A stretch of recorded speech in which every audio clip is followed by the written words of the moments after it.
and it said, "You make me melt." Yeah. It's Yeah. cute. I had one I put on my video with like a can of a can of jet fuel and a piece of steel, like a big piece of I-beam, and it said, "You're not hot enough for me," and the steel was like crying, you know. 'Cause, yeah, a lot of people want to act like like the jet fuel really brought it down, and And you it's know what actually would be an interesting conversation? hmm, I'm waiting for someone to say what. I'm not going to speak again until someone says what. what? Okay, sensible conspiracy theories. Like, for instance, if it was 1990 and you said, "The government's watching us, man," you'd be Yeah, called crazy. But now we know that there's a realistic version of that called the NSA. exactly. So, Yeah. yeah. Well, I mean, People have been desensitized to it now. Now it's just like, oh yeah, they're watching us, whatever. there's enough people out there that they should be able to figure out whether things are real or not real. Honestly, You know? with the invention of YouTube, I'd say the biggest worry people have right now is that no one's watching. Yeah. I say that as we go live.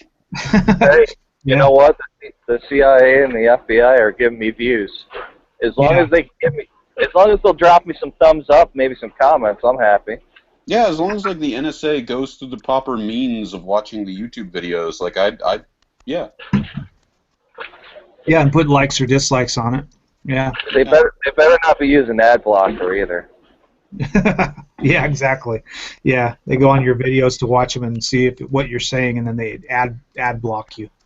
You know, so they don't even give you any money to come on and fuck with your video.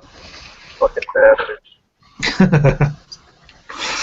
Well, have you guys heard about the where's the fair use policy thing going on? Yes, it was started by Doug Walker, and while I don't really agree with him as a person, because he is the kind of guy who will complain about these tendencies but then support the policies that make them possible. Because one thing about Doug Walker, aka Nostalgia Critic, is that he is a supporter of radical third wave feminism, and those are some of the people launching these false DMCA claims. But at the same time, I'll support him currently because it's just against the corporations. But he's got to know that as soon as he steps out of line, they're going to pull a Joss Whedon on him. Yeah. Well, there's actually the one that got me was the guy that did even more research on it and actually came up with a bunch of shit that made it even sound worse than it is.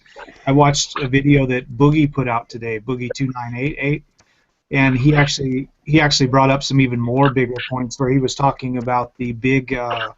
There's a big corporation that actually is protecting the biggest YouTubers and making them completely they have like tons of lawyers and tons of money, and they can put up whatever they want on their channels and they won't get fucked with. And these are people that actually YouTube are actually they have their own little network that they're involved in, and that network has lawyers and money, and they've put money aside to fight the DMCA claims and allow those channels, which are people like PewDiePie and stuff like that, they can do whatever they want. They can put up they can put up an entire video of somebody's movie, and they can't do anything about it because they have people that will fight for them. But for guys like us, if we put like a 10-second clip of something, then we can get shut down. Like I'm still waiting for my Lacey Green video to get flagged because I used a clip of Hannibal. Yeah. Because like the only clip I used was at the end of my video. It's Hannibal Lecter saying, "I believe that's what they call a mic drop." Like that was it. Yeah. Yeah. That's why you see guys like Angry Joe and fucking Zero Punctuation, Yahtzee. Those guys, like you said, they'll put up whatever the hell they want, and they never get their videos taken down. Yeah, that's what he was actually talking about. I was surprised at the things that they do where they try to fuck with normal YouTubers Well, and they're letting these big companies do it because they make money off of them, you know. So they have an interest in it, in allowing it to happen. What's up, ladies and gentlemen? I don't know if you remember, it was about 5 years ago, I think, when YouTube changed their algorithms, and a bunch of people got their videos taken down because they had music in their, like, from gameplay footage. Yeah. So, yeah. Boogie was talking about that in his video, actually. And the thing was, a lot of the bigger channels at the time, and I talked about it in my video that I did about it, where a lot of the people that got big, that we know of as big YouTubers right now, got big because of the system that was in the YouTube community like 7 years ago. That's how come they got big. And when YouTube shut that system down, it shut a lot of the smaller YouTubers down. Because the way we are doing right now, if the YouTube system would be the same way it was back 7 years ago, all of us would probably have like 10 or 12,000 people on our page. But they've set up a system that hides us. We're kind of like at the bottom of the trash can. You got to kind of search through all the trash to find us. And they've set it up that way so that their biggest YouTubers, like if you get on the site, the first person you're going to see is like Jenna Marbles and Shane Dawson. You know, like kind of the same thing that happens like if you search for MGTOW.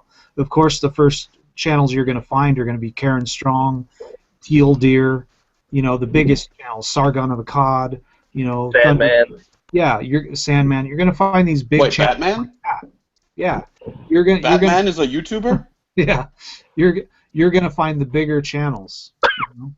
I will say this though, for MGTOW videos, you tend to find a bit more diversity in searches because of the controversy those videos tend to produce. Yeah.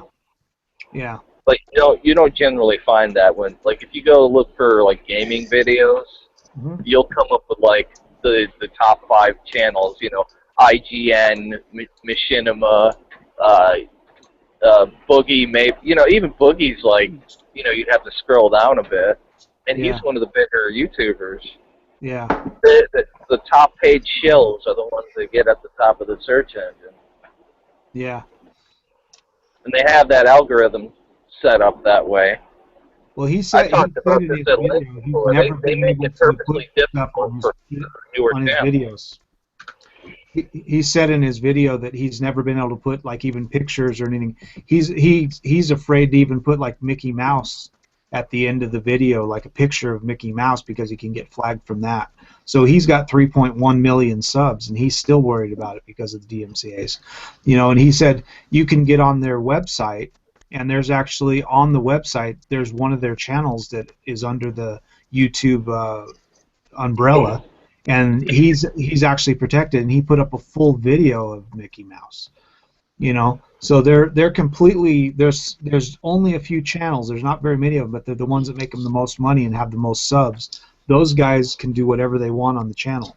Oh yeah, has anyone tried to do a Let's Play of Star Wars: The Old Republic lately? No, not that I know. Guess what happens on your first episode? Shut down. Not yeah. I mean, no. It's not the game that gets flagged. It's not the game that gets flagged. It's the I can't even remember the Star Wars theme, but yeah, during the opening credits. Yeah. Yeah, the dun dun dun dun dun dun. Yep. Dun. Yeah, that stuff. Yeah, that's all they do. The DMCA claims like you can't play that song. It's like I don't understand like how that's not even like a thing that really matters. Like, do you know of anybody that's gonna buy a CD of that song and like play that song in their car? You know, it's like. You know, and what really annoys me is I had some dickweed that got on my channel, and I talked about like the whole thing, and he got on there and he's like, yeah, but what if you spent like $300 million and you made something and then other people are using it for free? And I said, first of all, there's nothing that, you know, like when you're talking about a movie, you know, they might have spent $300 million. But the first, like a lot of these, like when you look at Deadpool, you know, a lot of these. The first week they come out, they make like $1 billion. They've already made their money back, and now they're making money in their pocket. And then after, you're talking, some of these people that throw stuff up, like I've done on my videos, I've put up like Dumb and Dumber. They've probably made $26 billion off the movie since it came out in the 1990s. So now they're just greedy. So now, like, if somebody uses like a 20-second clip on their video, we can DMCA their entire video and take all of their money off their entire video when the clip that was used actually didn't have anything to do with what they were talking about. It was just kind of some funny clip that they threw in there, like I do sometimes. I put a funny clip in there just to kind of like I'll say something about somebody like Anita Sarkeesian, and then I'll put something in there that kind of makes fun of her. And what I put in there actually has nothing to do with my video, but they'll flag my entire video because of that 10-second clip, and then they can take all of the money that's made off of that video.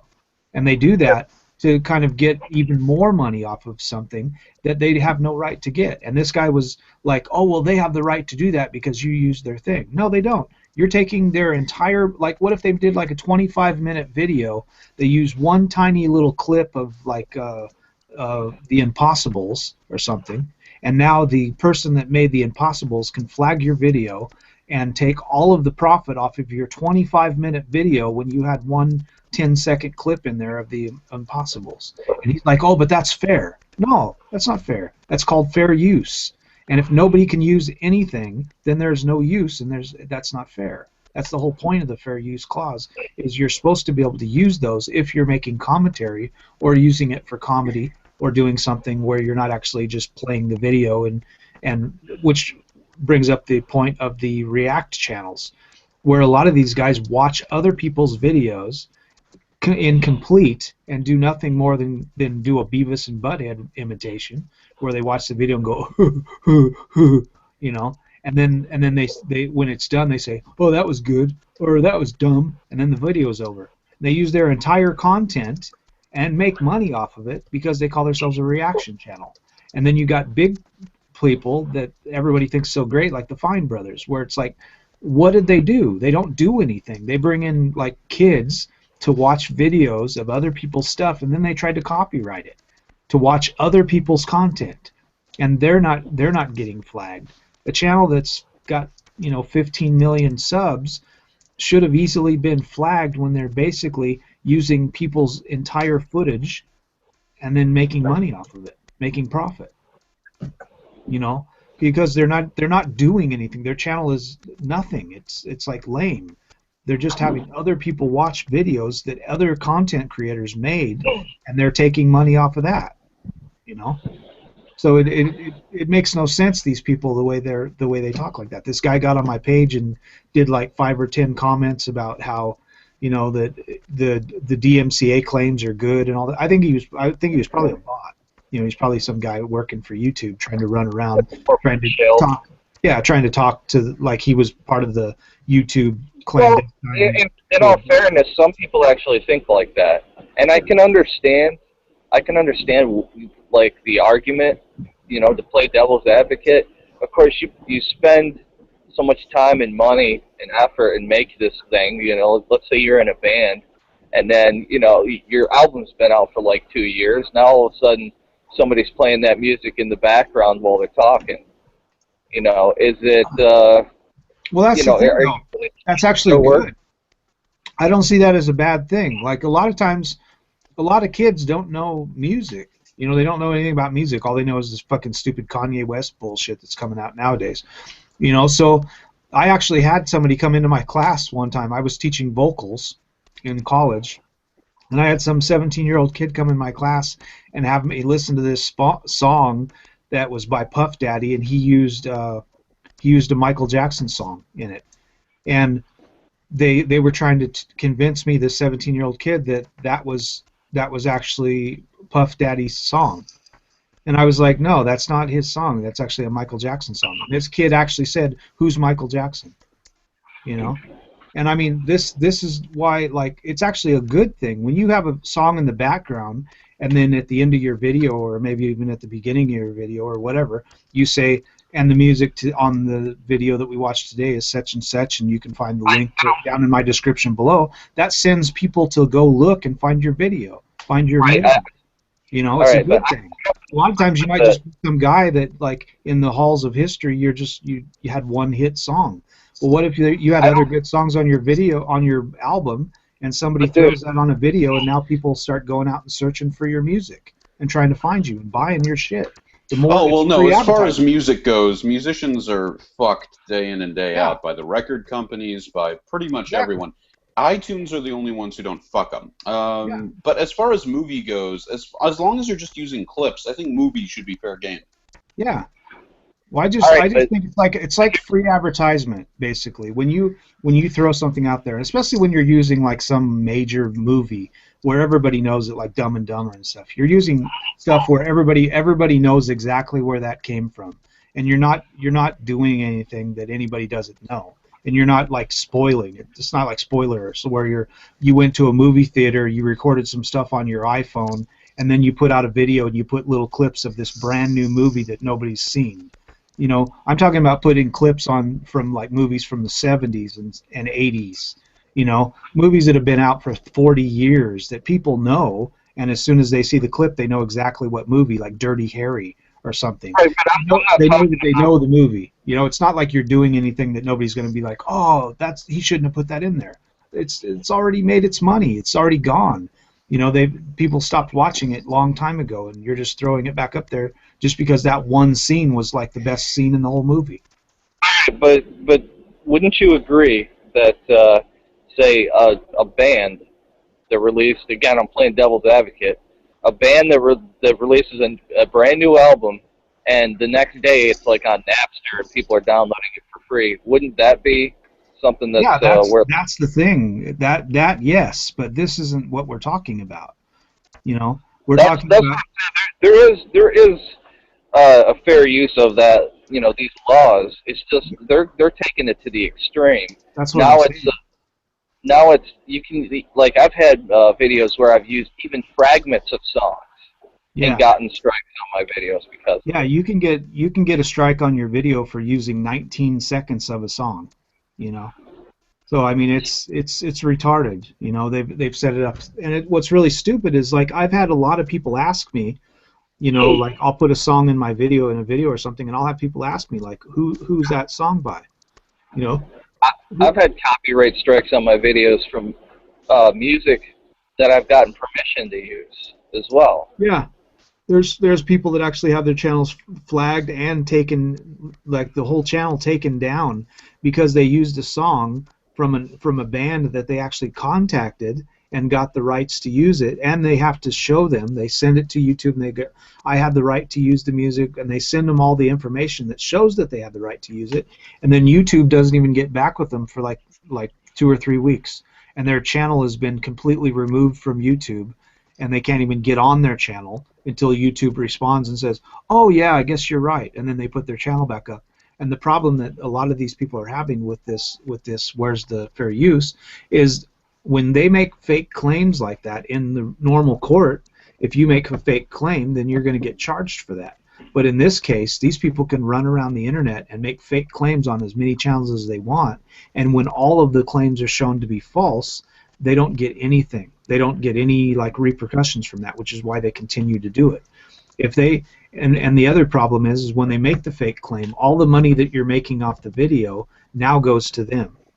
So until you can prove that it's not the case. So they can go around and make claims on everybody's videos and steal all their money from their video and the views. All the views go to them as well.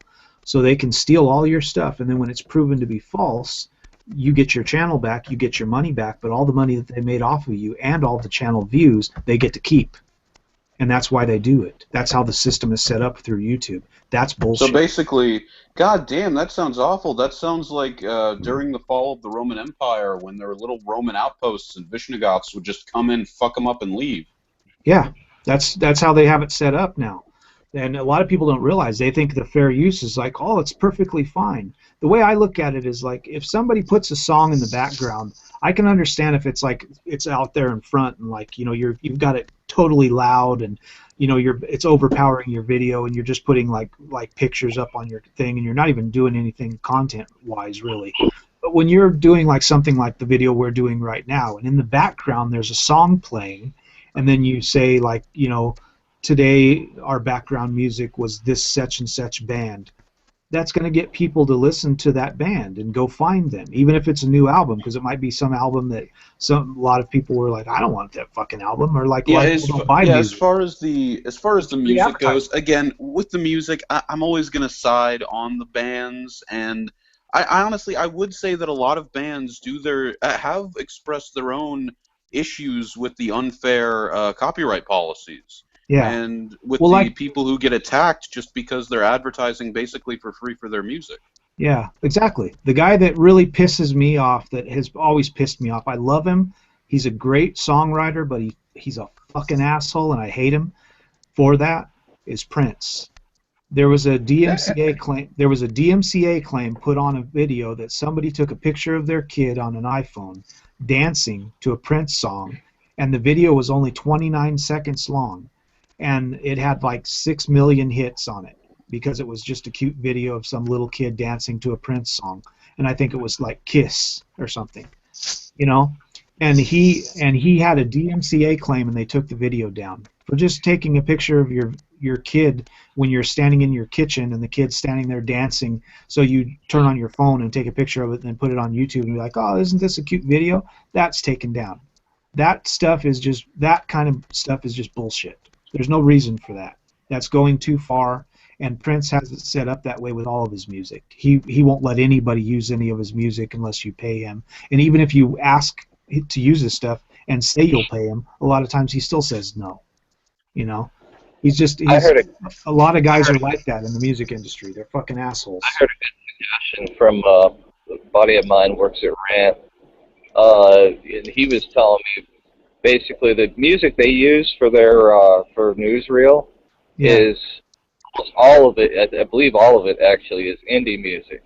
You know, garage bands, stuff like that. Yeah. And I think that'd be a good idea if people start doing that, and then all of a sudden, you know, all this free ad revenue and advertisement for these mainstream bands will go out the window. Yeah. Well, I'd like to set up a site where people that are writing music online could put that music in, and you would kind of be like a way for people to come on to your site, grab full songs and put them on your videos, and you have Well, actually, for free. There are a lot of you know, because then those people could get free advertisement, and those people that are not even, they don't even have anybody representing them besides my company or something, and they would actually get all these people on YouTube to be using, like people like Jenna Marbles or somebody, to put one of these songs on the back of her video while she's talking or something, and then they put it in the description, and people would go find their music on like, you know, on MP3s and stuff, and be able to download their music and maybe pay 39 cents or something. But when you have, you know, 50,000 people that do that, you just made a bunch of money, you know. So that's what they need, because a lot of these huge companies, I've always been pissed off at them, that, you know, these big guys like the fucking guy from America's Got Talent and stuff that owns a fucking record company. These guys push a certain agenda, and that's why all the music sounds the same. And that's why we're getting a lot of cookie cutter fucking bullshit, because that's what they think sells. Because well, they're yeah, pushing that narrative. And I always suggest good sites or YouTube channels with free to use music that you can just download the video of and separate the audio, and then you have like a great soundtrack. I've done 2 videos and with music, and they're all made. One of them was my what was it? I was. Oh God, I can't remember when I did this, but I did a romantic shipping of Neil deGrasse Tyson and Richard Dawkins, and I used a guy named, oh God, it's gonna be, God damn it, I have a chance to plug for these people and I can't remember their names, but I used a symphony guy, and it was very good romantic music, and it was funny because it was clips of them coming out on different TV shows together. Peter Gundry?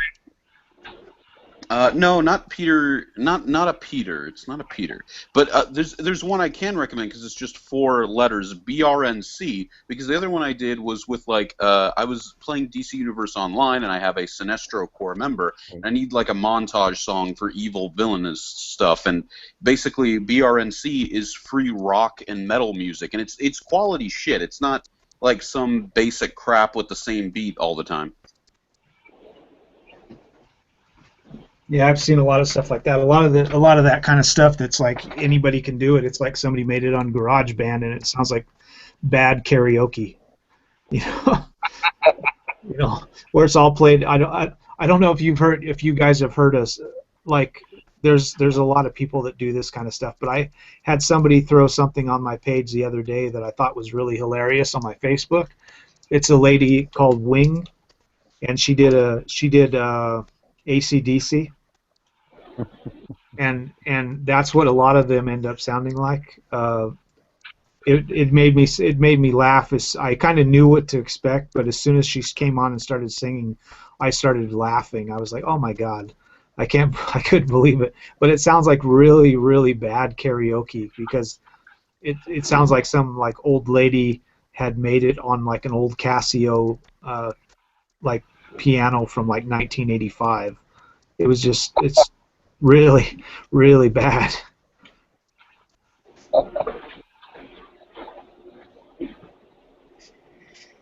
Yeah, and a lot of them are horrible. Like there's like a lot of generic, no copyright music channels that are they're terrible, they're horrible, they're awful, they're like stuff you'd put in like a kindergartner thing. Like they're actually good for informative videos for kindergartners. That's where I'd put them.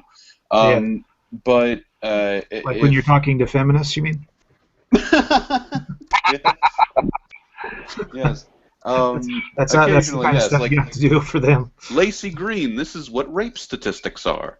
Yeah, and then in the background, it's like you're playing like purple dinosaur music. Barney was a sick. Yeah, that's actually a form of torture we tried on Iraqis in the early 2000s. Yeah. Solitary confinement with the Barney the Dinosaur song. Anyway. Yeah. I would like scoring yakety sax to any conversation with a feminist. That'd be funny. Well, listen, I'm not going to play a bunch of this because even this horrible fucking song might be copyrighted. You never know. But it's a song by, I think she's Chinese, but her name is Wing. And she wrote this. I don't know if she wrote it or if she was in some karaoke place and like recorded it.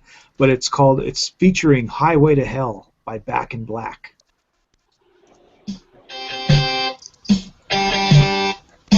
No. No. No. No. Doesn't that sound hardcore? Absolutely. Oh God! Sounds like a screeching baby sloth. I heard that and I was like, oh my God! It sounds like fucking Yoko Ono and the fucking Plastic Orchestra. It's like so horrible. When I heard that, I was like, oh my God! It sounds horrible. Oh, I put that on my Facebook. I couldn't believe it. I was like, oh my God. Too funny. Too funny. There was a YouTuber, a really popular YouTuber back in the day. I think he was an Asian dude too. I don't know if you remember this guy, but he used to sing like Britney Spears songs and shit like that. Horrible, horrible singer. But people used to watch him. I guess he got really popular off that. I think his videos got taken down too. Mm. Oh, the Chocolate Rain guy got attacked a while back too. And you look at his channel now, it's still fairly popular, but it's not nearly as popular as like Team 4-Star or something like that. Well, there was that one guy too that came on. He got really famous for being a horrible singer, which makes no sense. The guy that came on America's Got Talent, and he was that Chinese guy, and he did that really stupid song, and he was like kind of a dorky, kind of like computer nerdy, kind of geeky Chinese dude, and then he got a fucking record contract out of it, and got popular from singing like horribly. He was a horrible singer, had no timing, was like awful, and he put out an album of singing that song that was so bad, and he got popular from singing that stupid song. Yeah. Was that the Shebang guy? Yeah, that guy. Shebang, yeah, I remember him. Shebang, and he was like off key, and he wasn't even on time. it's so horrible. It's like, come on. And he's got a YouTube channel, that guy. I think that's the dude. It's talent to be that bad. Yeah, exactly. See, like when I know that I'm about to do when I know that I'm about to like I have my own shitty singing trying to make up for it in a way. I try to make up for it with being overtly animated in my voice. Like it wouldn't be something you could dance to, but it's something that wouldn't make your ears bleed. That's only in emergency cases where I'm forced into a position where I have to sing. Yeah. Yeah. Yeah, that's something I want to actually do because I've got a degree in that. I have a PhD in music education and composition, and that's something that I want to do. I want to set up a channel or set up a site that actually has music that I basically just like recompose music that is already made that can't get copyrighted because it's kind of like it's completely revamped and. Actually, that is a good that is a good question and a good topic. What are your stances on doing something apart from your main channel that has nothing to do with specific political or religious views? And like, because I always think about that, doing an audiobook channel. Yeah. Or doing a. Well, that's the thing. Even if you did that, like an audiobook channel, you would probably have a DMCA, because the person that wrote the book that paid somebody to already do an audiobook on it. They would say, well, they're going to go watch your video and not pay for my audiobook that I had made that's available on Kindle or some bullshit. Well, yeah, but I'm pretty sure H.P. Lovecraft and Sun Tzu can't sue me. Yeah. Yeah. They might have estates. They might have estates. You know, like something that I would like to do for people is I don't know if I would get fucked with it, but I could get Japanese anime books, like comic books, and I could take the pictures from the book and I could put it up on the screen, and then I could translate the Japanese and I could read the Japanese in English and basically translate it and translate each comic book like that to where you could see the actual comic book in Japan and do a channel like that. But I don't know if I would get like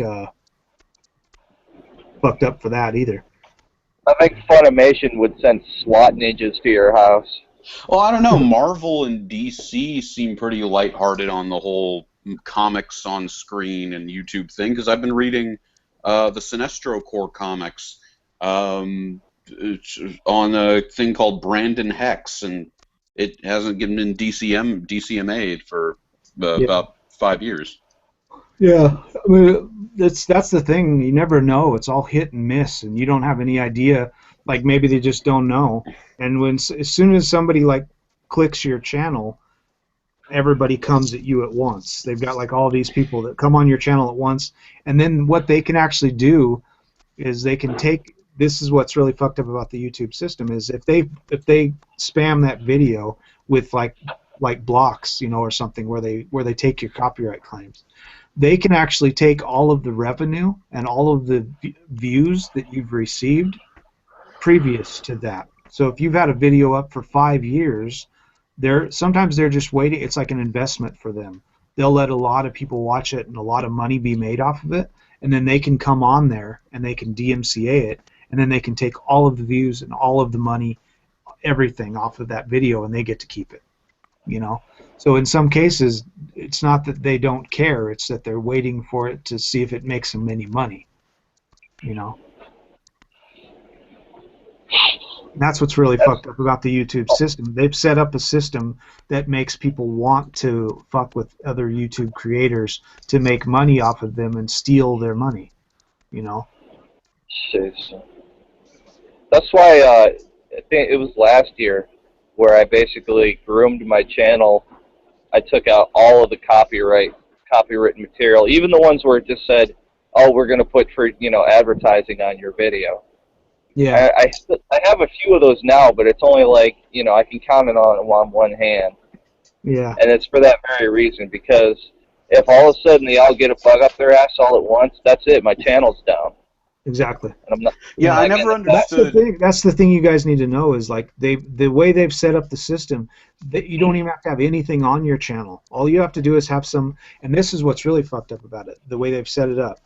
a feminist can come on your channel. They can flag you, like 3 or 4 of them. They can flag you for DMCA claims, and they will actually shut your channel down for 30 days. And then you have to contact, YouTube and all this stuff. And what you end up having to do is you actually have to give them your address and all your information and stuff like that. So it's a way for them to dox you.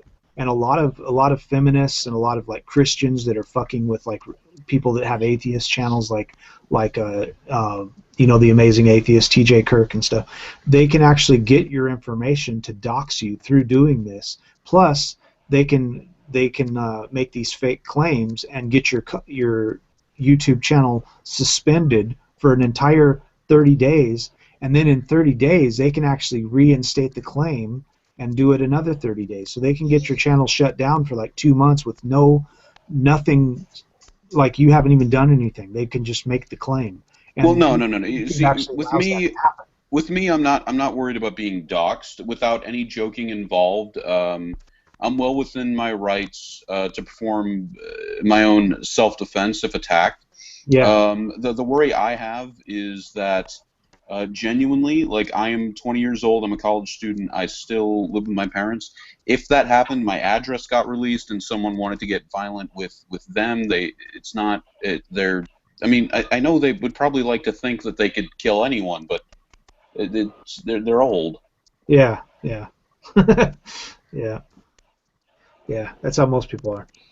Yeah. Well, what I'm saying is the way the system is set up, you don't have to have done anything. You don't have to have any copyright material on your page. All you have to do is have somebody that doesn't like you, like a feminist. Or if you're putting out a lot of videos like TJ Kirk where you're talking about religion. Well, some religious person will be mad about that. They'll flag your video, and then you have to give them your information. You have to give them all your information. And they can get your channel taken down, and they can take revenue off of your channel that you've made up until that point on whatever video they're claiming that you've done. So they may not even have any proof that anything was done, but that person can take your money, and they can shut your channel down. Videos on your channel. They could just flag you.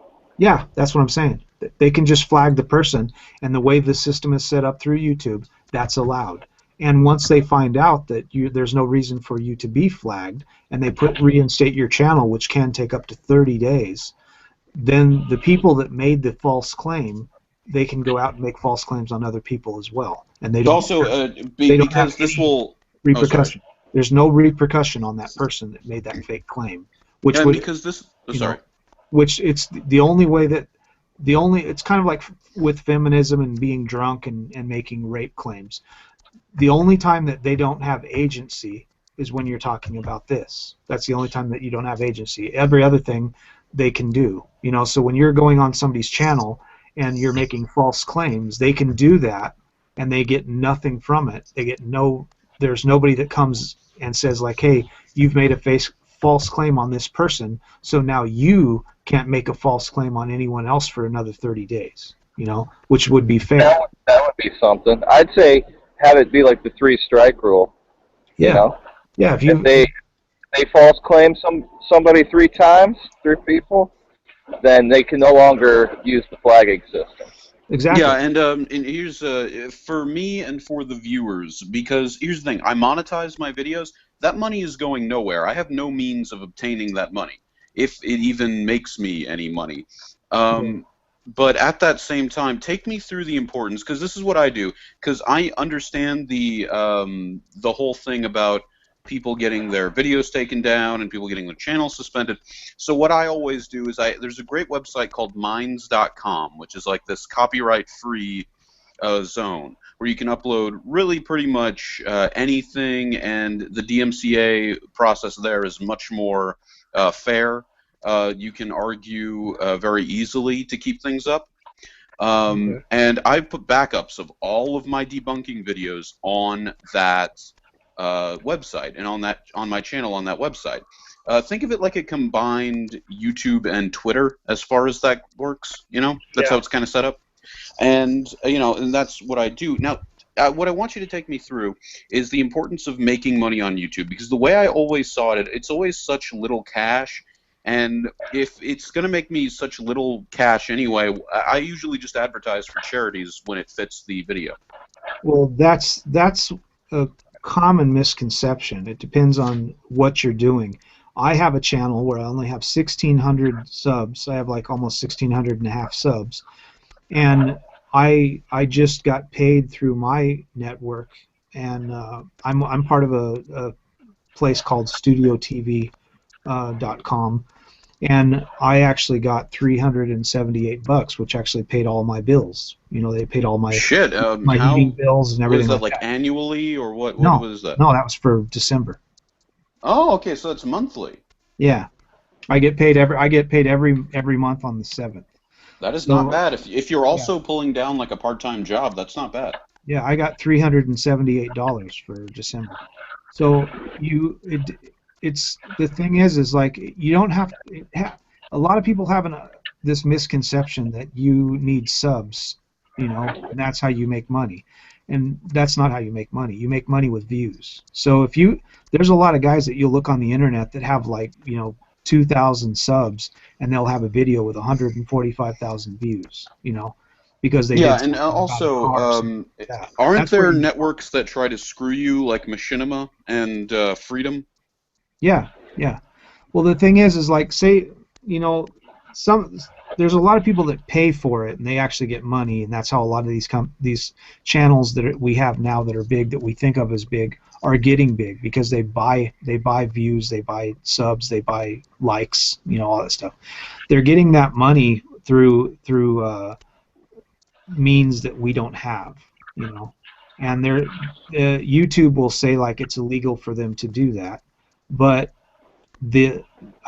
I believe that those companies that sell views and sell like stuff is from YouTube. That's YouTube, and they're actually making even more money off of the people that are using their site. Like if you want to have a big channel, they'll allow you to have a big channel as long as you pay them for it. You know, so if you pay $5,000 to YouTube, to one of these sites, you can actually get 1 million subs, and you can get likes. You can get like 100,000 likes. And the thing is, if you look at most people's channels that haven't done that, you'll see like they'll have 100,000 or 150,000 subs, and when they put out a video, it'll have like 10,000, you know, 10,000 people that have watched it, and it'll have like 1,000 likes, you know. And that's a normal channel. That's how it normally works. You usually end up with 1/10 of your subs that watch your videos. You know, so when you see a channel that has like 1 million subs, they might only have, like each video they put out, they might only have like 150,000 people that have watched their video. But when you see a person that has a site that has like 100,000 subs, and they put out videos, and every video they put out is like 400,000 likes and, you know, 400,000 views and shit like that, that's fake. That tells you right away that's fake, because that doesn't happen. Normally that won't happen, you know. So with and this is actually this actually ties into, and this has nothing to do with monetary gain. Yeah. What I'm asking about, and what I was asking about before, but I think you misunderstood me, is because, you know, for instance, this sometimes talks about politics, right? This talks about politics, political issues, finance, religion, stuff like that, right? Yeah. Okay, so what about making, if you're going into just entertainment, a separate channel? Because this is the thing I always got concerned with. Would the audience be thrown off by coming from a specific point of view, and they wouldn't be able to enjoy the content? That's really the question. That's the thing. Whatever you're talking about, there's a market for it. Doesn't matter what it is. Like, that's what's cool about YouTube. You're looking all over the world. So no matter what you're talking about, it doesn't matter what it is. You could be talking about lamps. There's people around the world that want to hear something about lamps, and they'll find your videos. They'll search on YouTube and look for lamps, and they'll listen to you talk about lamps. So there's somebody who watch your video. The problem is the way the YouTube system has been set up. They've made it harder and harder. So if you're looking for videos on lamps, you'll find the guy that has the most subs.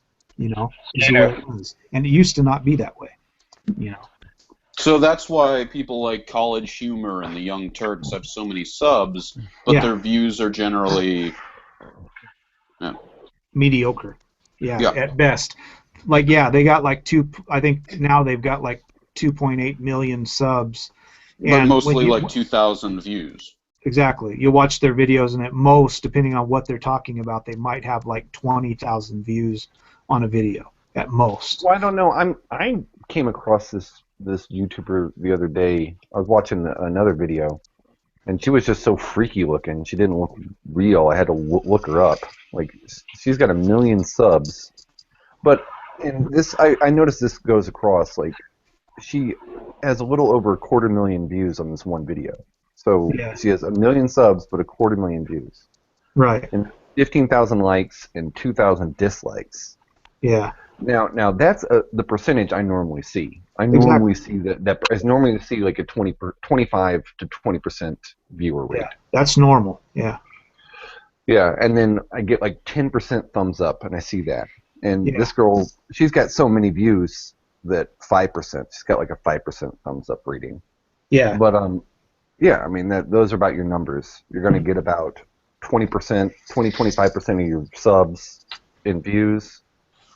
Or you're going to have like a very low viewer count, and I've seen this a lot, like 2,000 or 20,000 subs, and then like 1 million plus views. Exactly. Actually, MGTOW Round Table. Yeah. Is that your only YouTube name? No, I have 5. Okay. Yeah. But which one would you want me to address you by? The MGTOW Round Table right now. I'm okay.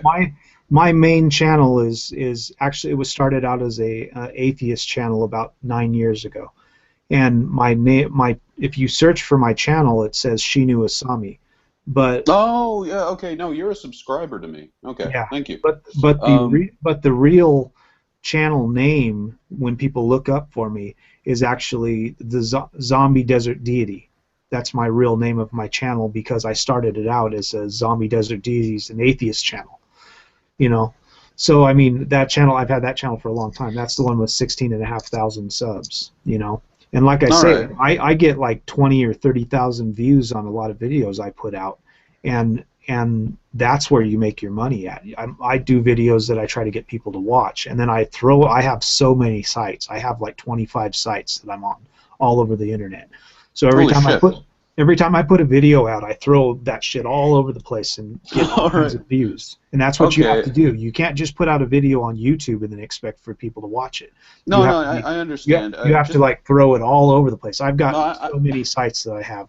If you look in my descriptions of my videos, you'll see like all the sites that you can find me on. And on each video, there's like 20 of them. You know.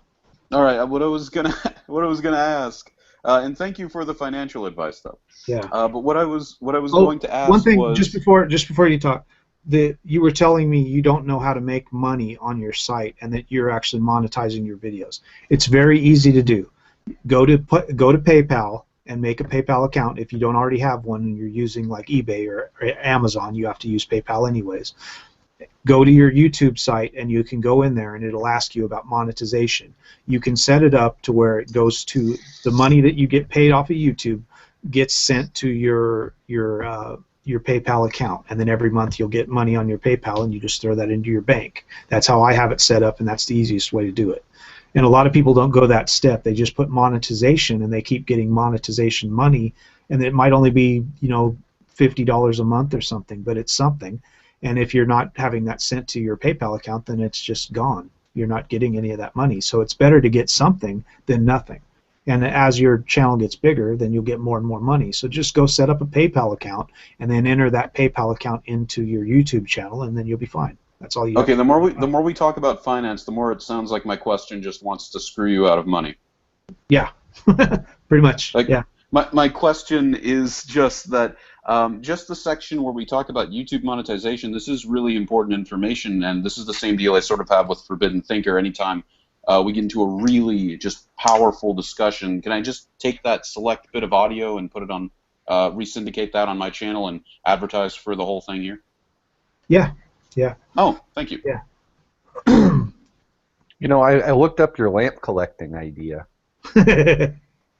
Yeah, like I said, I'm sure you can find anything. There's probably a channel completely dedicated to videos with no sound at all, nothing talking about anything, of just videos of caterpillars. Yeah, So and actually, I have someone up- subscribe to me. Sorry.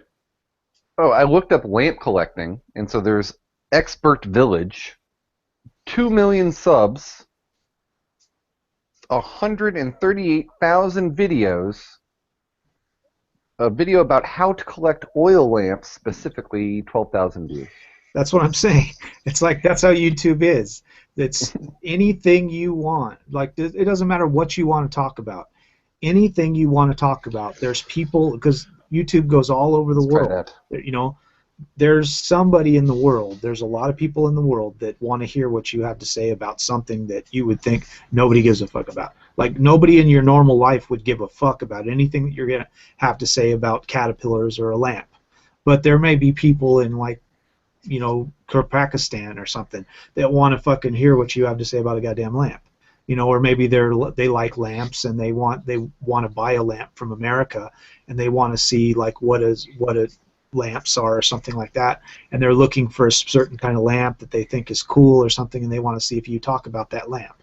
You know, so they're I mean, it doesn't matter what you're talking about. It could be something as simple as pencils. There's somebody in the world that wants to hear you talk about pencils. That's the fun about YouTube.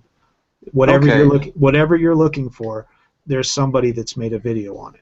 Yeah, and there are two people subscribed to me. One is just a dude who makes videos about porcelain dolls, and another one is a dude, I think his name is Mr. Shannonite, so I'll shout him out. He just uploads public domain movies from the 1930s and 20s. Yeah. What are you investigating your subs? No, if you have more than 5 subscribers and you actually make videos, I will sub to you if you're sub to me. Yeah.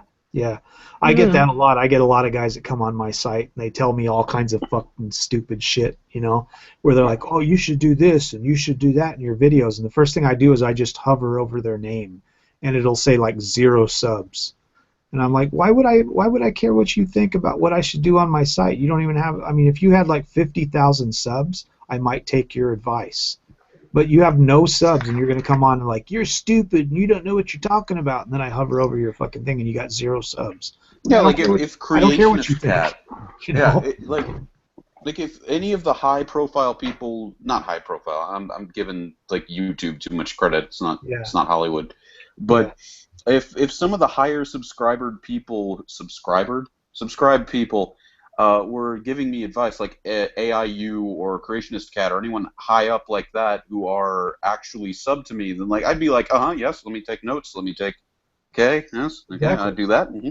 Yeah, but you know, like if Jenna Marbles came on one of my videos and told me you should do this or you should do that, I'd be like, fuck yeah, I'll do it tomorrow. You know, I'll do it right now. You know, she's got fucking, you know, like 15 or 19 million subs or something. So yeah, she's a PhD in psychology, right? She has the same one that I have. I have a master's, and so does she. You know. Mm-hmm. Yeah, so I would listen to somebody like that, you know, but I wouldn't. I mean, somebody comes on my page and they have like, you know, 100 subs, and they're like, you should do this, and you know, you shouldn't say that. And blah. I'm like, fuck you. Are you pro-Freudian or anti-Freudian? Anti. Good. Yeah, I don't believe, you know, I think he was actually projecting. You know, because I think he wanted to have sex with his mom. His mom must have been good looking. Everything he had to say was about having sex with the father or having sex with the mother. And it's like, no, everything that you do in life isn't about like sex. You know, like if you smoke a cigar, which he did most of his life, it's a you know, about a penis and stuff. It's like, no, that's not what it's about. And he was trying to say like that's where a lot of the stuff came up. Like the reason why people smoke is because they weren't breastfed. You know, it's just pseudoscience. It's complete bullshit. Okay. Yeah. There's a lot of shit going on like that in the psychological industry where you'll have a lot of people that subscribe to that and a lot of people that don't. You know, and I'm one of the people that don't. Okay. Well, yeah, no, because that's what I couldn't stand about my psychology professor in college. It's just everything was sex to her. Everything was, and also she was someone who wanted to work in energy work and hardcore feminism into psychology. Well, of course, that's the way it is. That's one thing that the MGTOW community is about, is trying to point that stuff out. And What do you mean energy work? Oh you know, yeah, like no, she believed in crystals, like yeah, yeah, Oh, crystals okay. healing, and that she's a and goddess God. just because. yeah. There's a lot of those people in the industry. I taught psychology at a college level, and you'd be surprised how many of those people. You'd be sitting in a meeting with, like, a staff meeting with like three other psychological teachers, and they'll be teaching, early childhood development and all this stuff, and they start talking about shit like that. And after listening to them talk for like 10 minutes, I'll just pipe up and say, "What the fuck are you talking about?"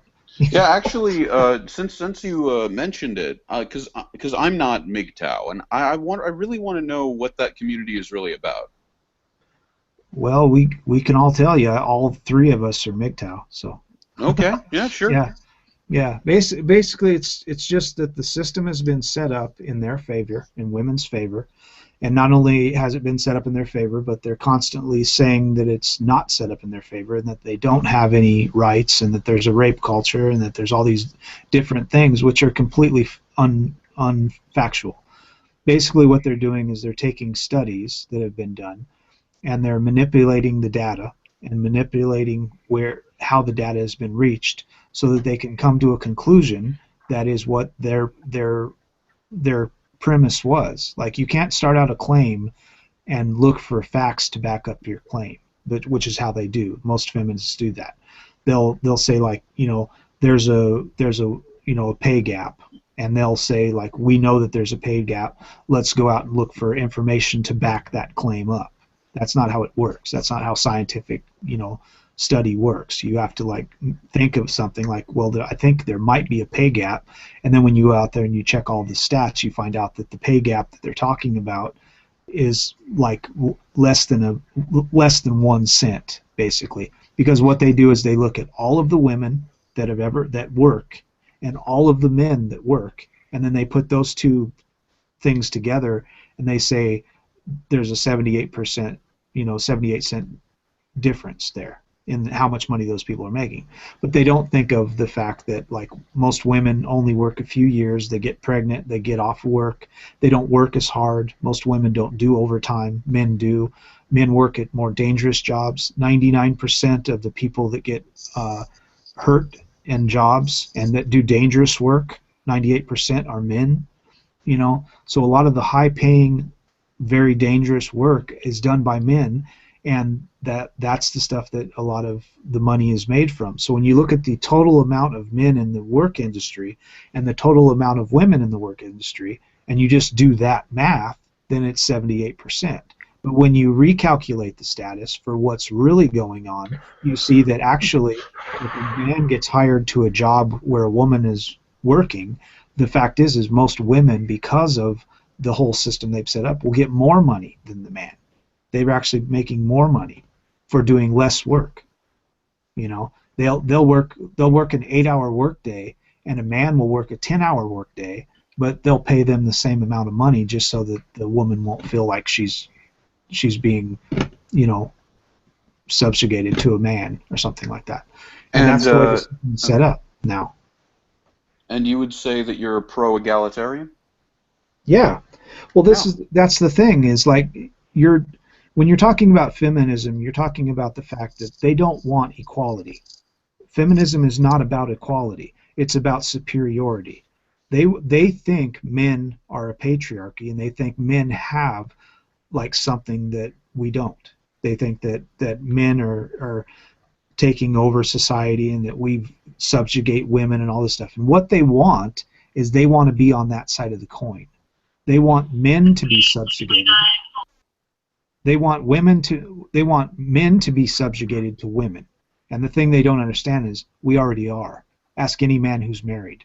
You can't fucking buy a car, you can't spend money, you can't go out and hang out with your friends, you can't do anything in your life without asking the wife first. And that's the way it is in everything in society. If there's a woman that works at your company and she's not even like a big person in the company, everybody's always worried about what she thinks. You know, what should I do? You know, got to watch out. Can't tell her like she has a nice dress on because what is she going to say about it?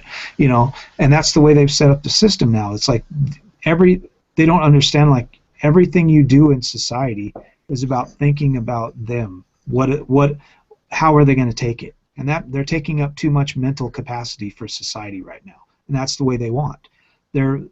Most people in society nowadays have a hard time being noticed and being recognized. That's why YouTube is such a big thing, because most people nobody in their own life really gives a fuck about them.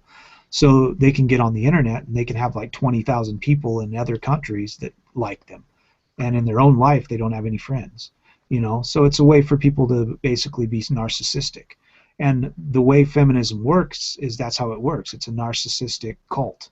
And they can actually say like, well, nobody gives a fuck about me, so I'm going to tell them like, you have to get the right pronouns and you have to get this and you have to say that, and you got to constantly think about me when you're just a person and I don't give a fuck what you think. I'm living my life, I'm doing my stuff, and I don't really care what you think. I don't want to even associate with you. And they don't want that to be the case. They want to be in your business and you have to constantly be thinking about me, and if you don't, then I'm going to take you to HR, you know, that kind of stuff. And their whole system is set up that way, and they want to continue to push the narrative that it's not set up that way. You know, in school systems right now, 68% of teachers in school are women, and it has been that way for 25 years. The system is set up to teach boys in a female mental capacity. They don't even teach in colleges anymore how to teach or how to do psychological work on boys. They don't because they don't know. Most women don't know how to sit down with a boy child and get through to them. They don't know how to do that because they only learn the female way, because the feminists teach them that that's the only way to be. So that's why you have so many kids nowadays that they say are ADHD. I think you might be throwing a bit too much at them to answer the questions, and you might be covering too broad. Well, can I tell you my personal experiences with the concepts presented? Because I'm 20 years old. I do have to put up with the crazy feminists at my college. Thankfully, they're easily identifiable because of the rainbow-colored hair. and you know, and my 1302 history professor, I think, was a case of affirmative action gone wrong through feminism.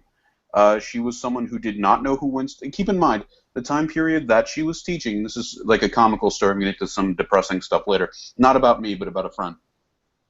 And the time period that she was covering was 1809 to modern day, American history. She did not know who Winston Churchill was, and she did not know a single goddamn thing about World War I or World War II. And this woman was a history professor. But can I ask, was that a state university? It was a community college. Okay, well there you go. Fair point. Yeah. Fair point. Well, much like YouTube's policy that they have, feminism is the same way. You know, they want to basically take the statement that we need to start focusing on teaching male and female students in college the way women think, and we also need to teach things that women have done, even if what they've done really isn't anything. Like a lot of women will get jobs in society now because of affirmative action that don't really have very much training in what they're doing, and they'll get that over a man just because they want to hire a woman. You know, and the same thing happens. I know at least a couple women like that, and I want to tell her to her face one time. I told her secretary this. I want your boss to know that she's a token employee. She's a token woman, and she's a token black. Misogyny. That's why she's there. Misogyny. No, I told her secretary that. Her secretary knew her boss was breaking the law. Her secretary knew it the whole time. I was like, this is insane. Why is she doing this? And the white secretary was just like, didn't say anything, and I was like, anyone could do your boss's job better. Anyone who could follow the law can do your boss's job better. Well, yes, and the other thing I would... Because he's black, because I would add on as far as personal experience, because I'm sort of leading up to maybe where we would possibly diverge. Like, I want to tell you my views on how, like, I should live my life, and I want to get your opinion on it, because because I've also asked this with classical feminists, not the crazy ones, just the ones who are like pro women's rights in the Middle East and stuff like that. Yeah. Well, that's usually what they'll end up throwing out there. Actually, that's the red flag to me. You'll ask. Oh, no, they'll be talking about the America. They'll be saying how there's a rape culture in America, and then you tell them, like, point out the fact. Where is it actually a fact? And then they start talking about Africa, and it's like, well, that's fine. That's Africa. What about here? Yeah, no. Some of the ones I talk to, they have no delusions about America. They understand men and women have it on a fair deal. Yeah. And then they do sometimes admit that, women have a little more rights than men here. That's not the fight, Yeah. That's fair to me. But the other thing I wanted to share is I have seen the result of a single mother who uses her more successful husband as a welfare check, essentially, and raises the boy essentially like, and this is also, like, I live in Texas, and this woman was also very clearly a white supremacist. Like, she forbids him from dating any black woman. Yeah. But I've seen the result of him growing up in that feminist household. You can tell because he's straight, he's a straight white male, and he associates all of his natural features with that of the villain, that of the devil, that of the rapist, that of this evil archetype that his mother built up in his head. And he's just one of the nicest people that you'll ever meet, but he hates himself so much. He gets used by every woman he meets, and it always feels like he's just a stone's throw away, not even a stone's throw away, a trip away, like walking and then tripping away into suicide. Like, he's always that way. And what this sort of pushed me into, and my negative experiences with that, is I would say that I'm pro, because I know MGTOW is short for Men Go Their Own Way. But for me, I would say I'm pro traditional values. I think we have proof that shows that a two-parent household, I think the biggest proof, ironically, for a two-parent household resulting in healthy raised children is gay marriages. Because exactly. What we see a lot is male gay marriages and lesbian gay marriages, when they are successful, they are using the 1950s model.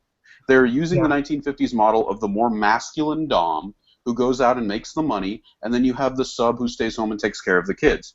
And with straight people, that comes naturally to us, but it's this delusion that a two-parent household does not create healthy children when the father actually does go out of the house and make the money, and the woman stays home. And because, like, it just seems like these ideas tear families apart. And I mean, I one thing I really can't stand, because and people always call you a mama's boy when you bring up your own mother in a conversation, but my mother was a house mother. She was a strong Italian woman who could kick my ass. There is no reason for me to disrespect her. And what I can't stand from all these feminists, mothers, people who, like, they will attack mothers. They will attack people who are trying to raise their kids. Like, it's not okay. And one of the reasons I do go harder on feminism than I would any MRA is because the feminists are in favor of things that genuinely harm small children, and not just male children, female children too. Yeah. Well, we've seen from a lot of the studies that, like, 80% of strippers, this is what's funny, it's across the board, 80% of strippers come from single-parent homes. And 80% of prison inmates, female and male, are both from single-parent households. And the thing you need to understand about MGTOW is it's called Men Going Their Own Way for a reason. You're right. The psychological data shows that a single-parent household is not going to be as good for children as a two-parent household.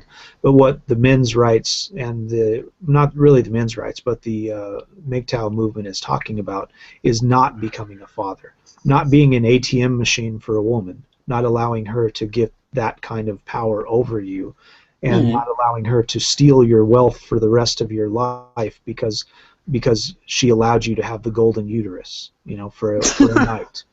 Well, that's what MGTOW is about.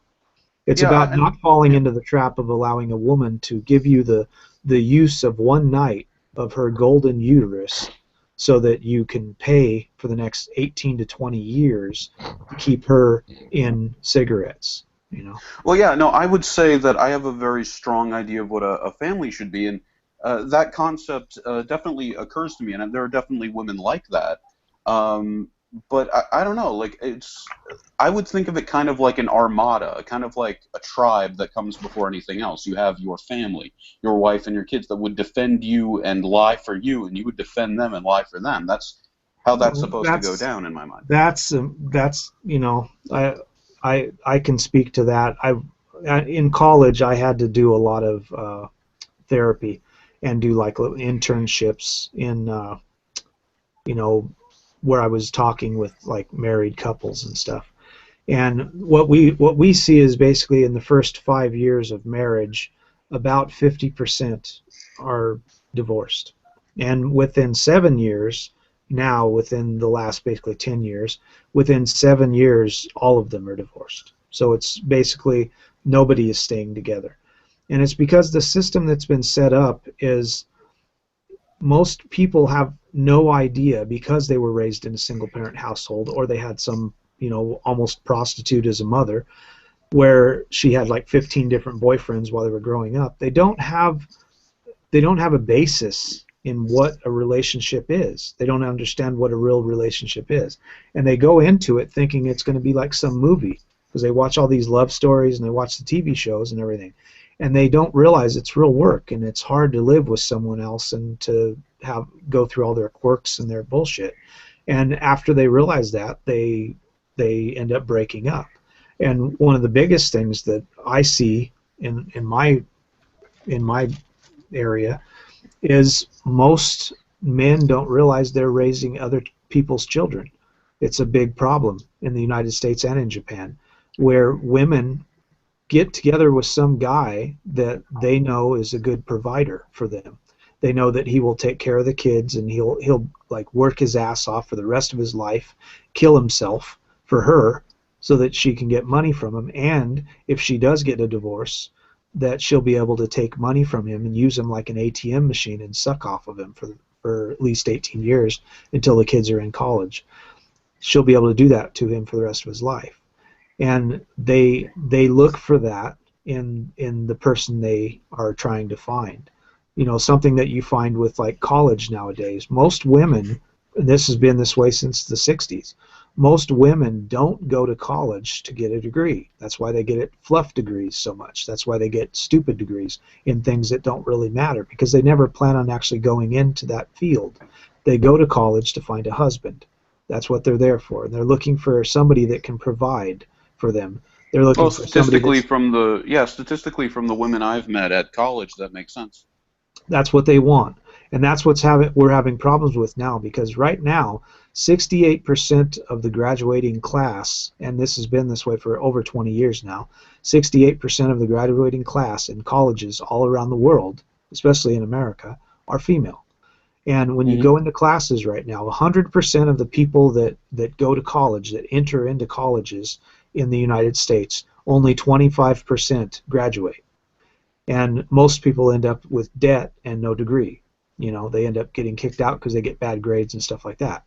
So what you end up finding is a lot of these people, 68% of that 25% that's left from people that went to college, 68% of those are females that are graduating.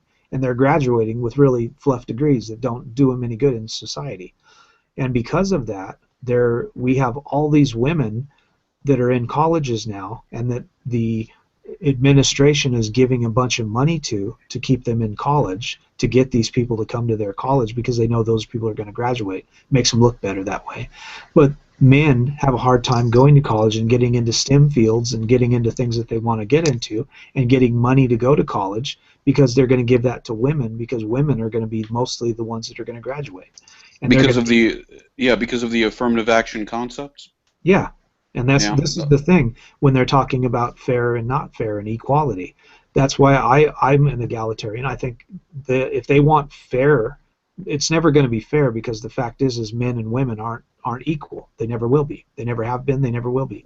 But the way they're trying to push equality it's not equal. They're trying to put men way beneath women and allow women to basically rule over men, which they already do anyways. If you get married, you're going to be ruled over. So they think they're trying to push this narrative that they don't have any power in society, and that's just never been the case. Women have always had the power. Like when they talk about women earning the right to vote. Women never earned anything. They were given it. Men have to sign up for selective service. And if you don't sign up for selective service at 18, you can't get welfare, you can't get student loans, you can't go into public buildings, you can't, get any governmental assistance. There's like all kinds of stuff you can't do. You can't get a passport, so you can't go out of the country and travel. You can't go to Canada, you can't go to Mexico without a passport. So I mean, there's all kinds of stuff that you can't do. You can't vote, you can't. There's a lot of things you can't do if you don't apply for that. And men had to do that. Men had to sign up for selective service. Women have never had to. And recently, they're putting up a bill. And they're putting up the bill to try to make men feel bad for making women sign up for it when they're never going to have to go to war. And they're talking about equality. They're talking about the sponsor of the bill is a former military guy. Yeah. And he even says he's planning on voting against his own bill. Yeah. Well, even if you look at the name they put on the bill, they're trying to make people feel bad for making the girls have to go. But it doesn't matter if they pass it anyways. I can tell you exactly what's going to happen, even if this passes through. All these women that they're recruiting in, they're going to get cushy desk jobs in comfortable locations where it's sunny all the time. Yep. And they never get shot at. That's what happens all the time. They'll go to Hawaii. Right, yeah, it's a non sequitur. Yeah, it's a non sequitur. It's a non-issue actually. Even if it does pass, it's just going to be a token paper shuffle. No, this is a good point to work from, because I am a man who I would say I want to be the provider. What advice would you give to that man? I would say don't. That's the worst thing you could ever do in your life. Most guys don't realize in your entire life you're going to end up spending, if you get married and you have 2.5 kids or whatever like they want you to have, you're going to end up spending about your total life that you live from the time you're born until the time you die. Most humans only make about $4.6 million your entire life. And out of that money, you're going to have to spend close to $3.8 million when you get married. So almost all of your work and all of your money that you'll ever make in your entire life will be for someone else. Well, can I tackle it? Can I just give my perspective? Yeah. Right. Okay. Cool. What was your question again? You said you're essentially. What advice would you give to someone like me who does want to be the provider? Okay, and you want a traditional setup. You want your woman at home taking care of the kids, and you provide everything. Well, yeah. Well, I would say that. Okay. Well, I'm just trying to establish what your goal is, so I could try to assist you. Okay. Less racist. Leave it to Beaver. All right. Okay. So that is set up very badly. I generally wouldn't advise that. If you want to do that, I would definitely do it cohabitation style. I would definitely not get married. It would not involve a legal certificate on that. Well, that's fair. That's fair. The longest lasting. Oh, sorry. The kids in the cohabitation are going to screw you anyway if you want. You also have to ponder that while the kid's at school, what's she doing? Women have access to Facebook, Fuckbook, Tinder, blah, blah, blah, whatever. They have Ashley Madison. I was saying if you want to be a provider, that's great, but you got to keep that bitch busy, and you got to make sure she's busy. Idle hands are the devil's playground. An idle vagina is a divorce waiting to happen. Yep. So you can't just have her sitting at home when the kid's at school. She's going to get bored, and she's going to fuck someone else and eventually fuck you. No party. Yeah. And then that's about it. I mean, if you want to have a sort of Leave It to Beaver lifestyle, the safest way to go about it would be to not officially get married And to just understand that if she doesn't have a daytime job, a part-time job, right? And even if she does, like I know this girl who's married. She got her MRS degree, but she also finished her master's degree. But she got her MRS degree. That's why she went to college, right? And she took care of her kid for the first 3 years or whatever, right? But then she went out and she got a job at a community college and then at like a state school. The problem with this is, one, I know this girl's a cheater. Two, you can't surround her by college dick all day. You know, a lecturing job is bullshit. It's not even a real job, especially if you know what you're fucking talking about. It's not even a real job. You already have your notes. You just show up, you speak, you grade a bunch of bullshit. Right, okay? I know for a fact she's still cheating. So this is a woman with a husband, with a child, with a job, who's intelligent, who's got other shit she can do with her time, still sucking other guys' dicks. Still doing it. What about women that say own a private business or something like that? Would that be a better option for someone like Logic? I know this other girl. Okay, I know this woman right now. Her boss is an independent businesswoman. Her and her husband started some businesses, and you know she makes hundreds of thousands of dollars, right? And she's a mover and shaker. She owns her own business. She runs it. She's screwing her employees. She's screwing her employees so bad. She picked up. I swear to God. I don't know this for a fact, but this is what this girl I knew told me, and so I would imagine she's not talking shit about her boss. That's not true. Remember, her boss is married, and her husband's like a writer, right? Stays at home with the kids, right? That's never a good thing. You never want to be a house husband either, right? Even though it's his money, right? It's whatever. I won't get into that. The point is that she did this. She essentially found like a homeless guy who I guess was good looking, had a big dick. She fucking got him a job. He, of course, didn't know what the fuck he was doing. He screwed up everything he was doing. She kept him around until she found a new guy to screw. So, yeah, look, man, you give a woman time, she'll fill it. You give a woman power and money, she'll use it. It's just what I've seen. Okay, so what about a woman who gets into non-profit businesses that occupy her time and she's working with charities? Would that be a good sign? Maybe. I would say the safest bet would probably be religious people, but I guess you're an atheist, so you're trying to go non-profit. Here's the problem with that. Yeah, see, that's like the unicorn, the woman who is still loyal but not religious. That's yeah, we call that in the Walt. Well, yeah. In the Walt. Now the problem with that I can see. Anyway, the problem with that I can see is that she's gonna be getting all these fucking white knight, you know, save the world, young idealistic types all the fucking time, and occasionally there'll be a philanthropist or some rich guy or some rich kid who comes in because it's a charity. So, Mr. Will you give me some money? Mr. Donor, will you give me some money? It's like, well, I don't know. Will you give me a blowjob? Well, sure.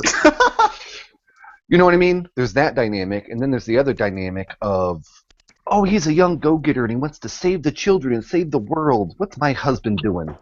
My husband just wants to, you know, save money and get blowjobs. I'm going to cheat on my husband with this guy who wants to save the world. Because that's just how women think. Yep. And the point is that what you're going to have to do if you want to find a woman who wants to be the mother of your kid and not cheat on you, what you're going to have to do is find one of these Christmas cake women who see the wall coming and who hear the clock ticking. Who have you mean a cougar? No. Like after 25, before 35. Breeding age. Between 25 and 35. And you're gonna have to make sure that she is done riding the carousel. That she has just fucked her way to masturbation bliss. That she's done with dick. That the only reason she wants to marry you is to have a baby. That's it. That's it. That's my plan. I'm going to find a woman. If I ever want to have kids. Sounds like something you really want to do. He's telling the truth, and it's like that's basically what you have to do. You have to find a woman that's completely used up, that has fucked everybody in sight, that's fucked the entire football team, and is tired of fucking, and then you get to marry her and have a kid with her after she's all used up. Doesn't that sound like somebody that you want to marry? If you don't want her to cheat on you, and you don't want her to screw you in the divorce court. Which what you're talking about doesn't mean you're not going to get cheated on either. I think I might convert to Islam. Yeah, then you could get 77 virgins, right? When you die. Maybe go Christianity. Maybe Christianity's better. Or just go to Cologne and have yourself a good time. Wait, Cologne? Oh, God. I just got that joke. No, and then to rewind, because Shi-Nu covered a lot in the last 30 minutes. There was this news story that someone posted. And I do apologize, because I basically got you guys off topic for my own personal gain. No, that's fine. No, it's sort of going back and forth. It's a round table. So, yeah. Okay, so there was a story, just to prove one of Shi-Nu's points earlier. There was this news story I read just the other day, where this woman setting the world record. She had 14 different kids from 14 different dudes. Mm-hmm. Now, if you read the news story, right? What's funny is different newspapers can't get the picture right. One of the pictures is of a black couple, and one of the pictures is of like a Hispanic couple. So which girl is it? Is it the black chick or the Hispanic chick? I don't know. Well, actually, it's a fake story. It came out of Nigeria. And it's a fake story? Yeah, I actually had the guy that came on here, the guy that I was talking to earlier before everybody showed up, the Kage Shinama. He actually put it in there. It's actually a story from a news source called World News Daily Report, which is a known site for fucking bullshit stories. And that's actually where it came out of, and the story came out of Nigeria. So it's a completely bullshit fabricated story. But the problem isn't that it's fake. The problem is there's probably a lot of girls in America just like that have not 14 kids, but have like 6 or 8 kids with different fathers, each one of them, and they're all on welfare. Well, so that goes to that other story about a year ago with that woman who was in the hotel with like 15 different kids. Yeah. And she was like, who's going to feed all these kids? Yeah. And she had like at least 2 of the kids' fathers, at least 2 fathers for several of the kids or whatever, couldn't get custody from her. Yeah. It's like she's living in a hotel room with 15 children, of which like 1 or 2 are mine. Yeah. She can't afford to feed them. Give me my kids. Give me my 2 kids. She's living in a hotel room. That's what we're talking about. Is the system is set up to allow them to do that. The system has always been set up to allow them to do that. They can be the worst fucking mom. They could be a meth head. They could be sitting there doing heroin every night, and the father will still have a hard fight to get their kids. Oh, okay. And then to answer your question, Logic, about, I guess, the best advice I can give you if you want to get married and be the dominant alpha or whatever. The beta male provider. Well, he wants to be the dominant one. And if you want a marriage to work, you have to be the dominant alpha. Can't fall into the beta provider. Oh, yeah, no. Keep in mind, I'm including S&M in this shit. Well, I would say learn PUA game. Learn it. Chateau Artiste is a great site. You're going to have to get through some conservative racist shit on that site, but they back up everything they claim with research, and it works, and it's true. And I see it when I deal with women all the time now. Now that I know the little things they do, women respond to me better because I can deal with it now.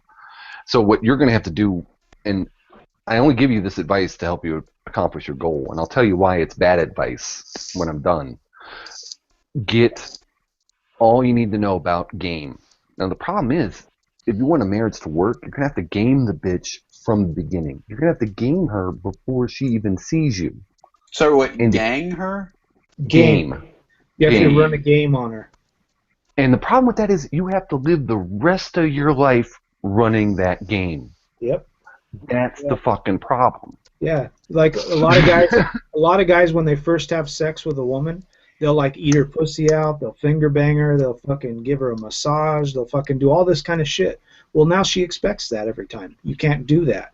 And that's the way the women are. You have to constantly live your life thinking about what you're doing and how it's going to be perceived by her to keep her beneath you so that you can be the dominant role. If you ever allow her to think, like if she tries to tell you, like, oh, honey, do this for me, if you tell her, like, no, and then she'll know every time after that that you're not going to do it, but she'll keep forcing the issue. She'll keep trying to say, like, do this for me, and you're like, no, I'm not going to do that. So and I hear that from Gavin McInnes. The rest of your life, basically. You have to do that for the rest of your life. Yeah, and I hear that from Gavin McInnes a lot of, set your limitations with women. Yeah. And it's a lot of work. It's a lot of work. You're going to have to work for the rest of your life to be that way, the rest of your life. And if you ever let your guard down, she's going to be over the top of you. And once she gets that position, she'll hold it for the rest of the time you're married. She'll despise you more and more, little. Yep. It's really hard to get out from under it once they get you there. I would say you might benefit greatly for some Tom Leykis also. Yeah. Yep. Tom Leykis? Yeah. Tom Leykis. Down to California. If you've never heard of him before, you look him up. He's on Radio Classics on YouTube. I think is he the rich guy? Not the rich guy. Is he the guy who teaches rich men how to deal with gold diggers? Probably. He does that too. That's one of the things he does. And you were actually right. He is quite wealthy. Yeah. He had a radio station back in the early 90s talking about women and relationships, and basically, I think he was one of the first radio PUAs. Yeah. He'd get people calling him up asking him for advice on what they should do with their relationship, and he'd tell them, "Run, run." Yeah, run. What's a PUA? Pickup artist. Oh. A lot of them actually know what they're talking about. Well, no, I don't doubt that they know what they're talking about, but there's something about like the Vinda Carlo types who they take I don't know what it is, but it feels like there's now an artificial thing to something that's supposed to be natural. Well, okay, a lot of the social, and I didn't clue in on this until I lived in a small West Texas Christian town. A lot of that normal shit was kept in check by the society, by the culture, right? In this, no one could fuck in this town without everyone knowing it, right? I couldn't even be an atheist without everyone fucking knowing it and judging me for it, right? Okay, so like women would drop the hammer on other women for cheating. Why? Because women used to know. We can't let hoes just run around. That shit spreads. No, we let this bitch start just screwing dudes. What's eventually going to happen is she's going to run out of single dudes to screw. She's going to start screwing our married dudes. Right? Women don't like that. And so what it used to be is, they called it slut shaming. This is why feminists attack slut shaming. Don't shame sluts. No. That's women keeping other women in check.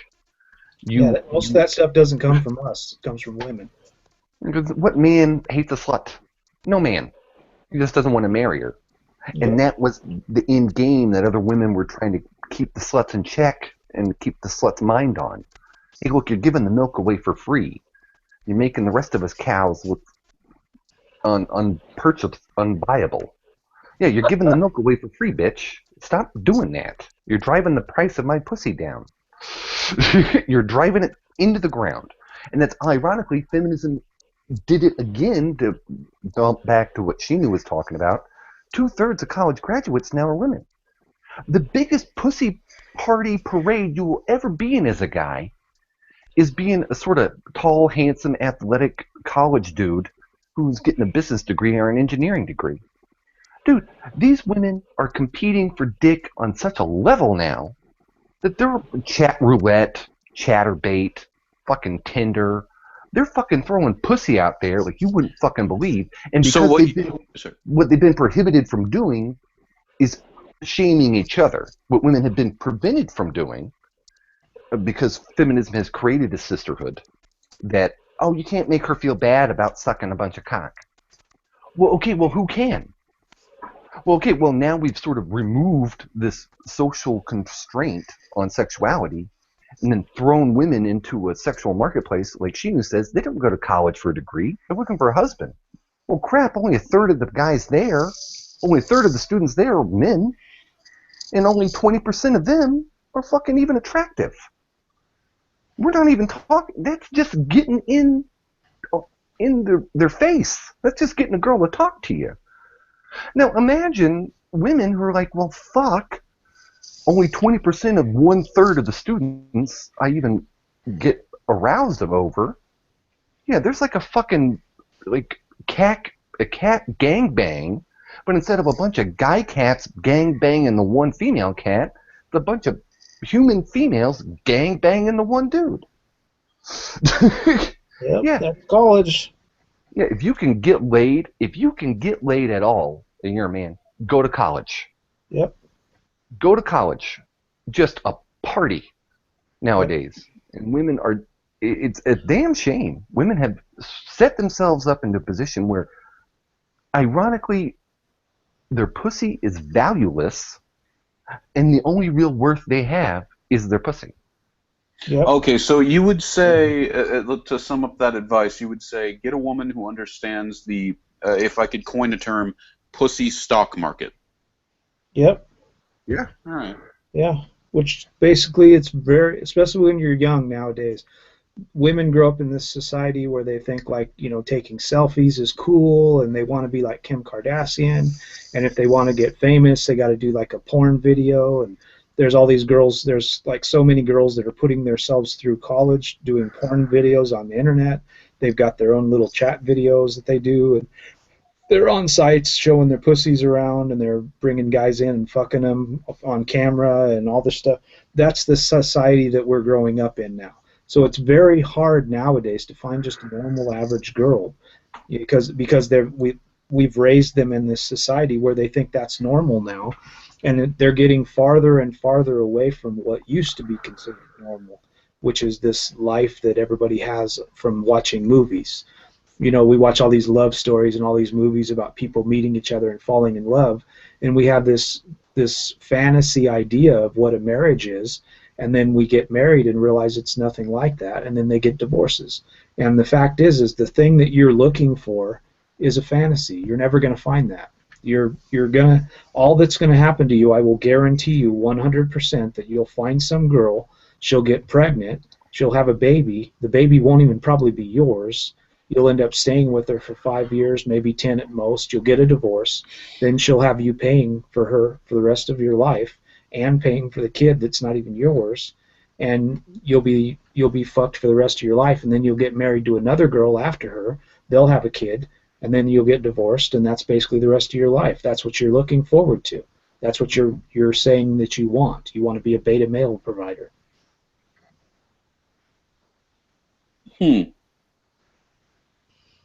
Yeah, I mean, Well, it's weird, and I agree with him, and I knew this 8 years ago before it even became a huge issue. When I was reading some evolutionary biology stuff. I used to have access to JSTOR, and I would just tear it up, would just print out hundreds of papers and read them. Yeah. And so what it is, and they did this on blood studies around the world, right? Okay, because for various reasons, when babies are born, they blood type them. Yeah. We won't get into the CDC and all their covert AIDS testing. We won't get into that. But apparently around the world, it's for medical reasons. It's standard procedure to take blood and type it. Right? Yeah. And so this is just from blood typing data. I'm trying to remember the numbers. Not only that, it's not only from that. I was really surprised to find out in '98 when I first started going to college to get my degree. I was taking a psychology course, and I was taking my second year of psychology, and it was Psychology 104. And the lady that was teaching the class was like 76 years old, and she was telling me of a study that had came out that showed that 68% of men in the United States were taking care of children that weren't theirs. And the study wasn't from like men who married another woman that had kids already. This was from women that married a man that the woman said she was a virgin or never had kids, and she got married to him. They were married for 5 or 6 or 10 years, and they had some kids. And come to find out, all of the kids weren't even the fathers, none of them, because she went out. The thing is they want a beta male provider. They want somebody that can take care of them, take care of the house, buy them a new car, buy them their Louis Vuitton bag, keep them in a nice life that they like, take care of the kids. But the guy they want to get pregnant with is some big masculine, muscular guy that looks like a fucking stripper. And that guy typically doesn't want to be married. So they'll find some beta male provider to take care of them, somebody like you that wants to take care of them, and then they'll go out and find some jock to fuck them and get pregnant. And then you'll end up taking care of their kids. And what happens is most of the time the men don't find out about it until the son or the daughter end up breaking their arm or having some problem, and they'll actually do a blood test on them, and then they find out that the kid is not theirs. And the problem that she was talking about is this is only something they stumble across, not something they actually find. This is actually 68% of children in the United States. 68% of fathers are taking care of somebody else's kids that they think are theirs. And this is what you're signing yourself up for. And so check this out, and just to wrap this back to religion and your whole idea about getting a nonprofit girl or a former Christian girl. The number that stuck out in my head was from blood typing data, 7% of what, I'm trying to remember how the number is, of the children that are born in Saudi Arabia, 7% couldn't have been fathered by the husband.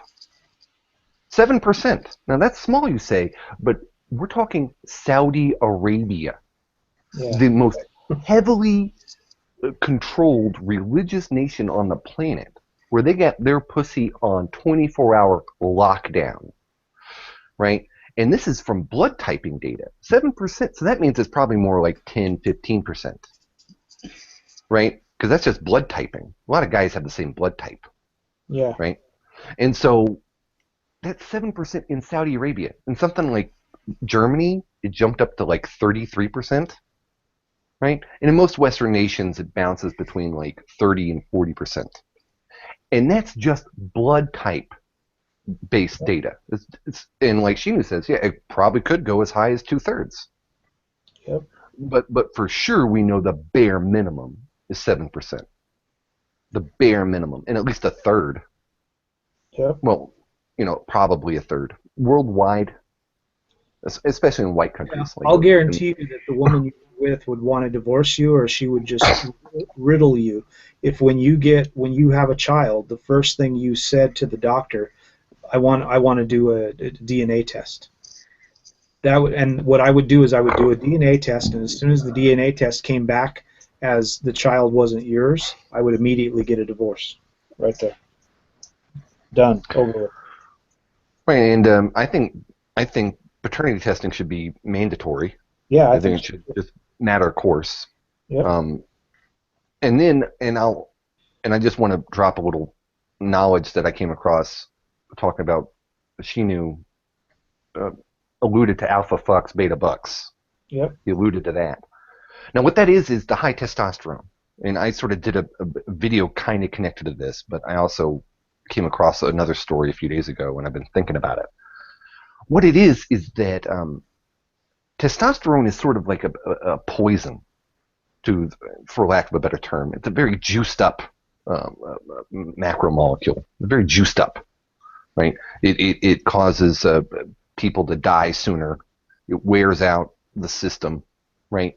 It suppresses your immune system. It makes you more susceptible to disease. What this is called is forget what the technical name of it is, but it's like the sexy sons or parasite-mediated hypothesis. It's like a peacock. What it is women, if a guy has high testosterone, that means his immune system's really suppressed, right? And so if he's healthy and he's running around and he's active and he's working and he's fighting and he's surviving and he's laboring and he's not getting infected and dying, That's the guy a woman wants. High testosterone means man. Now, I came across some other data. High testosterone, oh, this was from a Skeptor video yesterday or the day before. High testosterone is also associated with autistic traits. Yep. So what it is, right? Like a lot of autistic, like 2/3 or 80% of children. From what have you autism. described, I think I'm high testosterone. Right. Well, we won't get into we won't get into that. What it is that it's not just high testosterone. It's that some cells are not as tolerant of testosterone as other cells. It's like women's physiology is way more tolerant of hormone changes than male physiology, because women give birth to men and children, so their tissues are more tolerant. That's why you can give a man a very low dose of testosterone, a very low dose of estrogen relative to a woman, and get a large effect. But you have to give a woman like I'm transgender, and when they first start you out on transgender medication, it's like 0.5 of a gram, and that will actually grow breasts on a man. Just 0.5 of a gram of estrogen. You know, male tissue responds very poorly, for lack of a better term. It's not very tolerant of hormone changes. Yeah. Right. It's not very stable. Female tissue, very stable. And so if you think about it, that autistic traits are associated with high testosterone, and that a lot of children with autism are male. What's going on here is then, well, this explains the strong silent type. Well, imagine if you got shitty social skills and you don't know what to say. Well, the smart thing to do is just stand there and shut up. Be judged by your actions and not your words. All this manly shit now starts to make more sense. Men judge each other by actions, not words. Why? Because we're all kind of, fucking autistic. We got bad social skills. And that big bad guy who's in prison, the guy who has to beat everyone up, who has no friends because he's, got poor impulse control.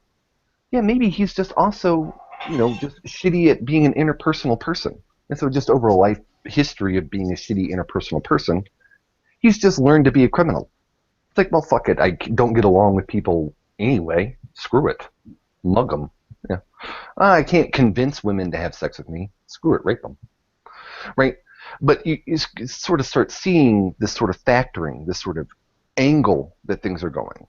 So the reason why women want high testosterone men is because that's man. That's male-female relationship. You want a man with a lot of testosterone, right? Just like you want a woman with a lot of estrogen. Well, right? And that's the sort of dichotomy there. That's what the women are going for. This is something I'd like to bring up and see what you have to say about this. I'm actually thinking of doing a clinical psychological test where I do a test on every woman who considers herself a feminist, and the ones that are really crazy, not just normal like women that think like equality is a good thing and all that stuff. I'm talking about people like Big Red. I'm talking about these crazy bitches that are out there like patriarchy, that kind of bullshit. I'm wanting to do a clinical psychological study to find out how many of these women that are in the industry and are basically leaders in the feminist realm, how many of those are androphobics. What is androphobic? Androphobic is an unrealistic fear of men. They basically think men will hurt them even if they don't know you. If they see you on the internet, they watch a video of you and you say things, these women that are androphobics actually feel that you're really going to hurt them, physically hurt them, even though you don't know them. And androphobics are kind of a strange thing, but the thing that I'm talking about is I believe that a lot of the women who believe men are such horrible people and can't see, even when you bring up real facts, that men in men's right organizations and in MGTOW have a point, what they're talking about. A lot of these women that think this, I believe, are probably androphobic. They're androphobia, They have an irrational fear of men. Yeah, basically. I believe I bet you would find higher than 2/3 of the main people like Anita Sarkeesian, people like that. You would find them having a adverse fear to men, where they actually literally think men, like you could just say statements like, a man said this, what do you think? Oh, and then they would go off on it and think like he was actually literally trying to hurt somebody by saying that. You know, like I was on Twitter, and this man said this, what do you think? And she'd go off and be like, oh, he's trying to kill people and he's like Hitler, and they would go off and they have this unrealistic fear of men and what they're capable of, even though they're not actually doing anything. Just because of the fact that they're a man is scary. And that's the thing with the androphobics. They believe that a man, no matter what you've done or what you've said, everything you're doing is scary, and you're trying to harm them. And that's where I think you're going to find a lot of feminists or androphobics.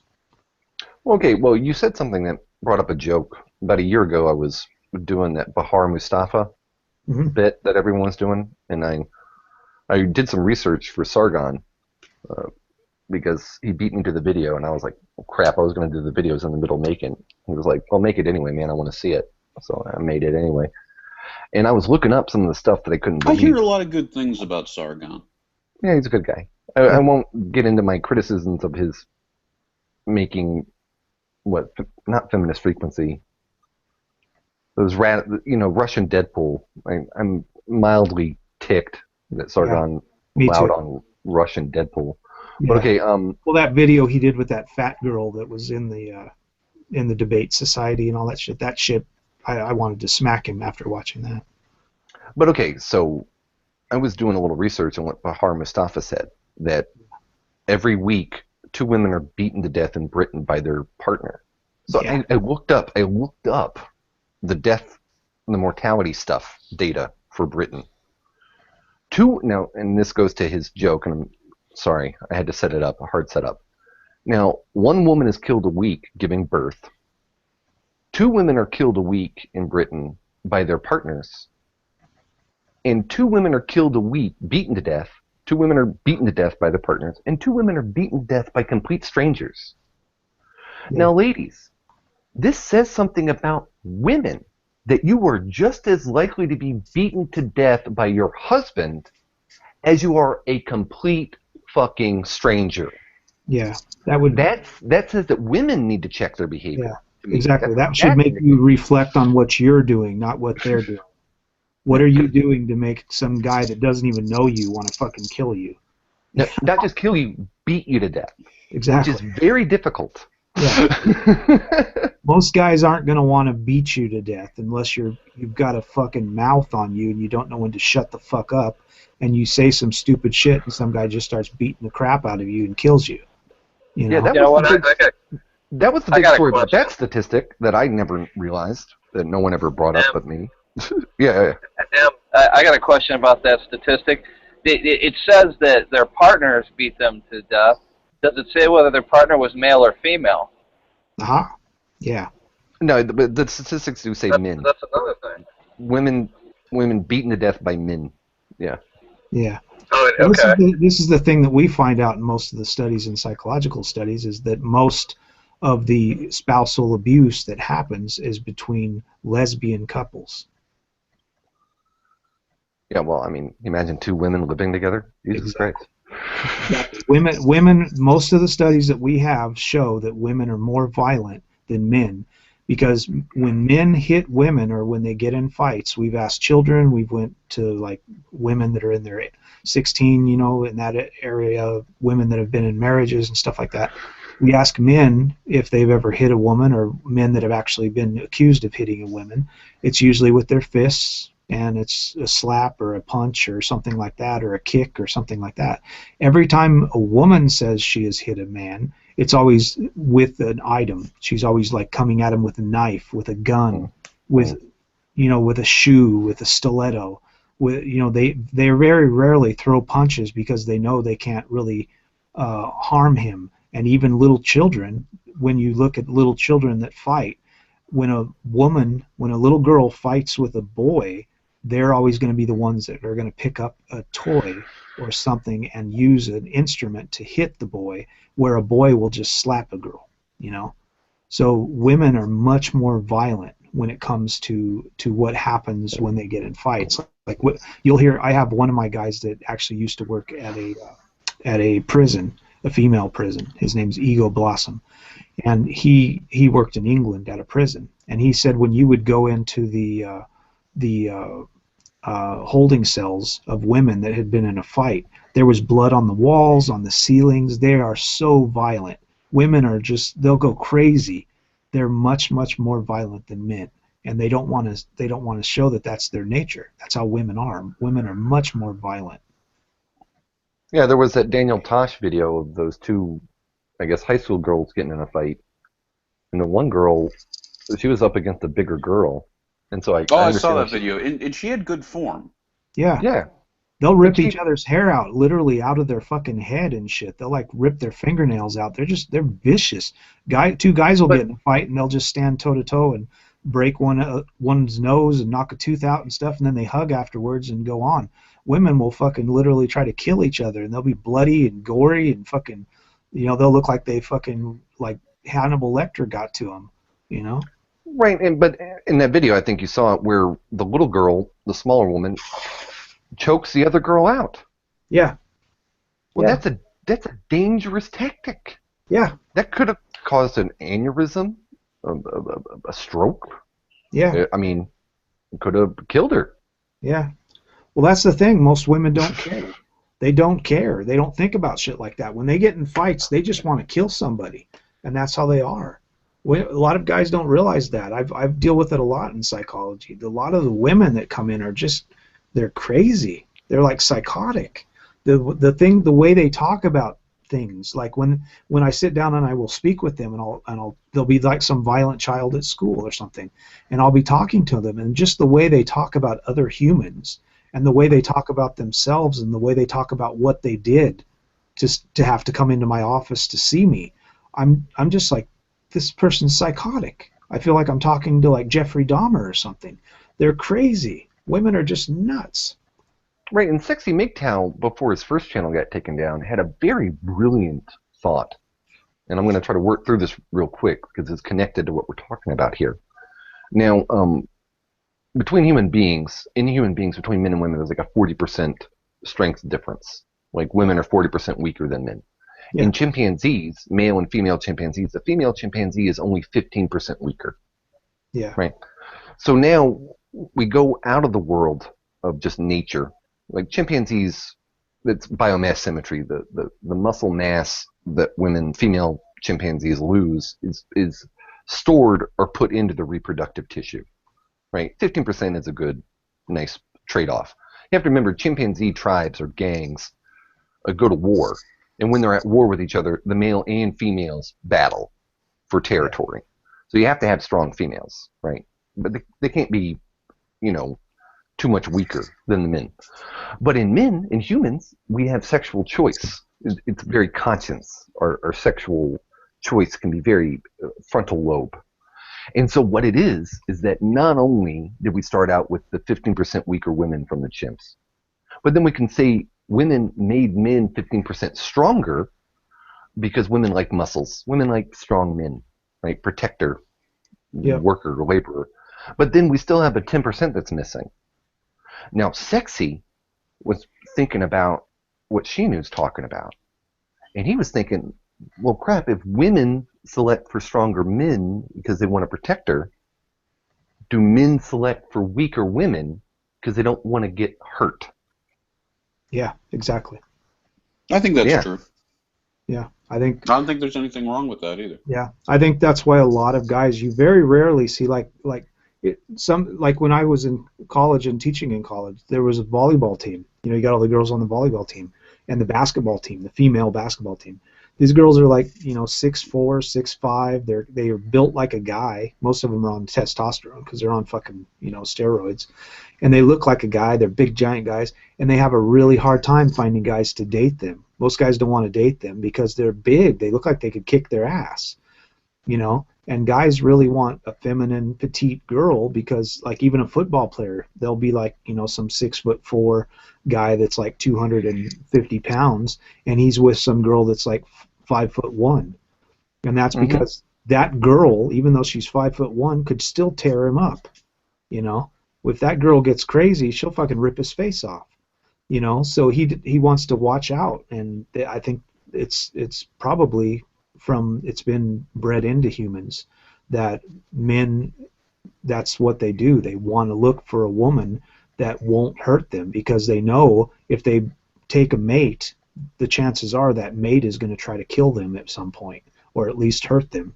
And the smaller mate will make for good procreation, a nice looking child, but also you won't be hurt by the mate.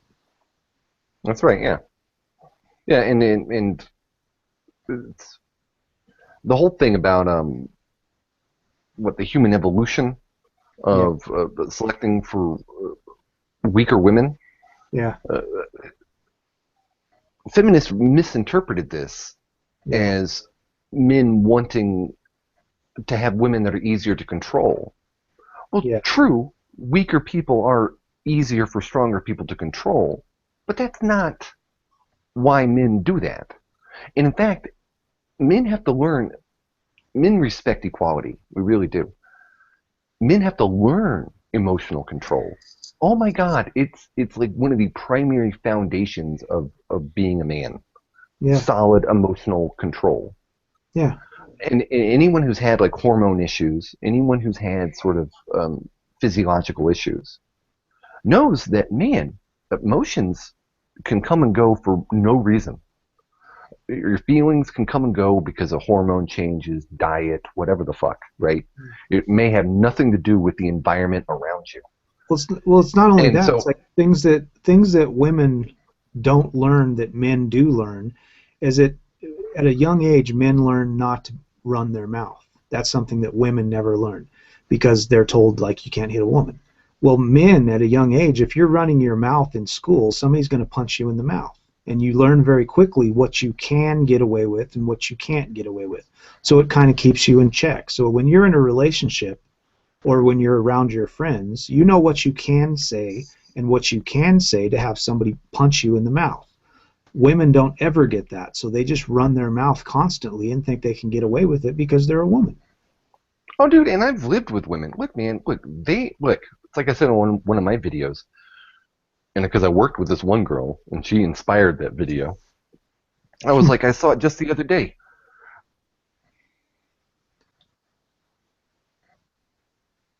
I'm not getting any sound. Yeah, I mean,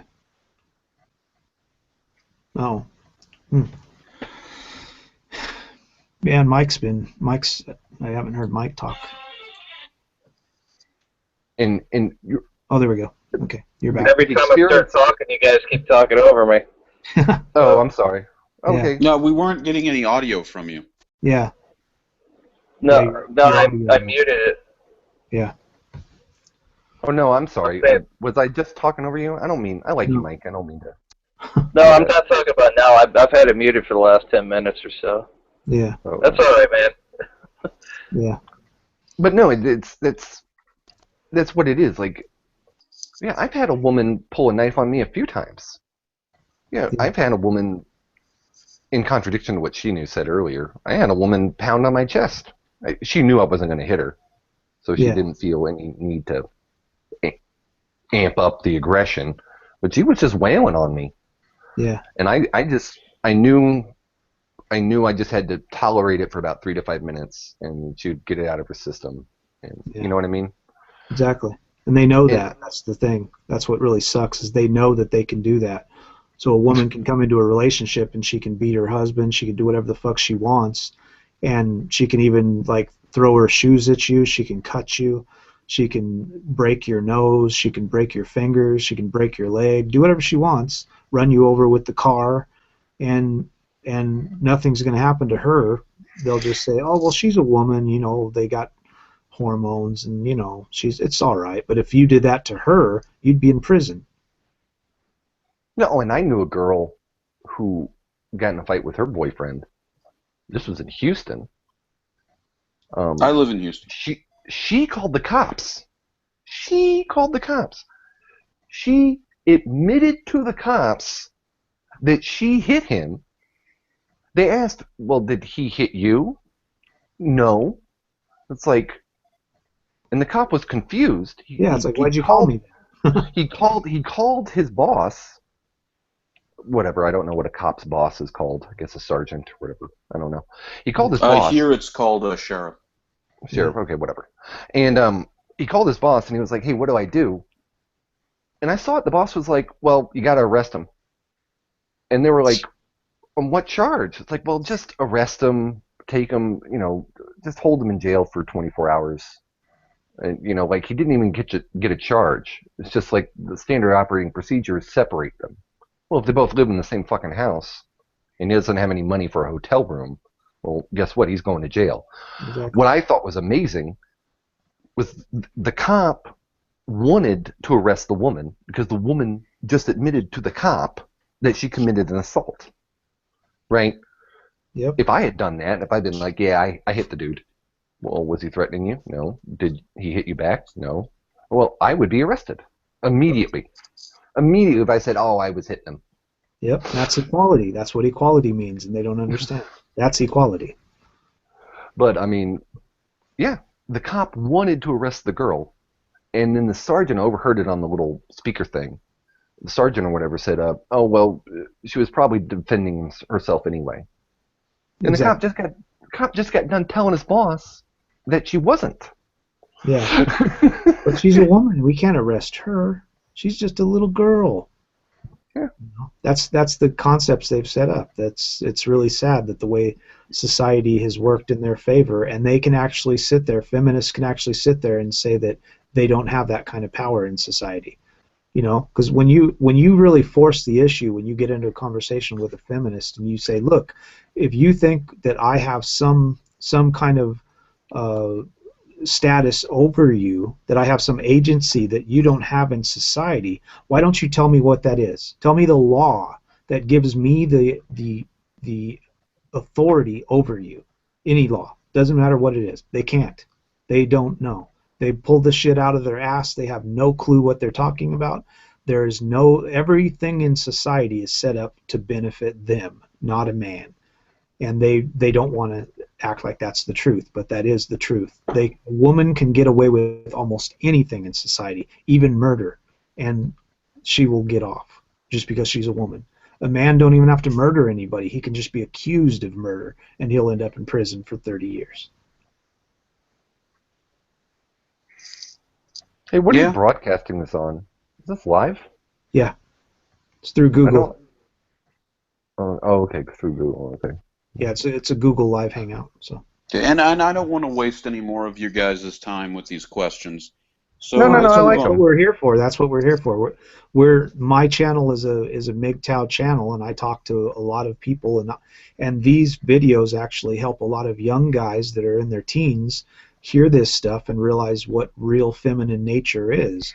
So by talking to somebody like you that doesn't really know a lot about it, you're asking the questions that they would want to ask. So they're learning from your non-knowledge. My stupidity. Yeah.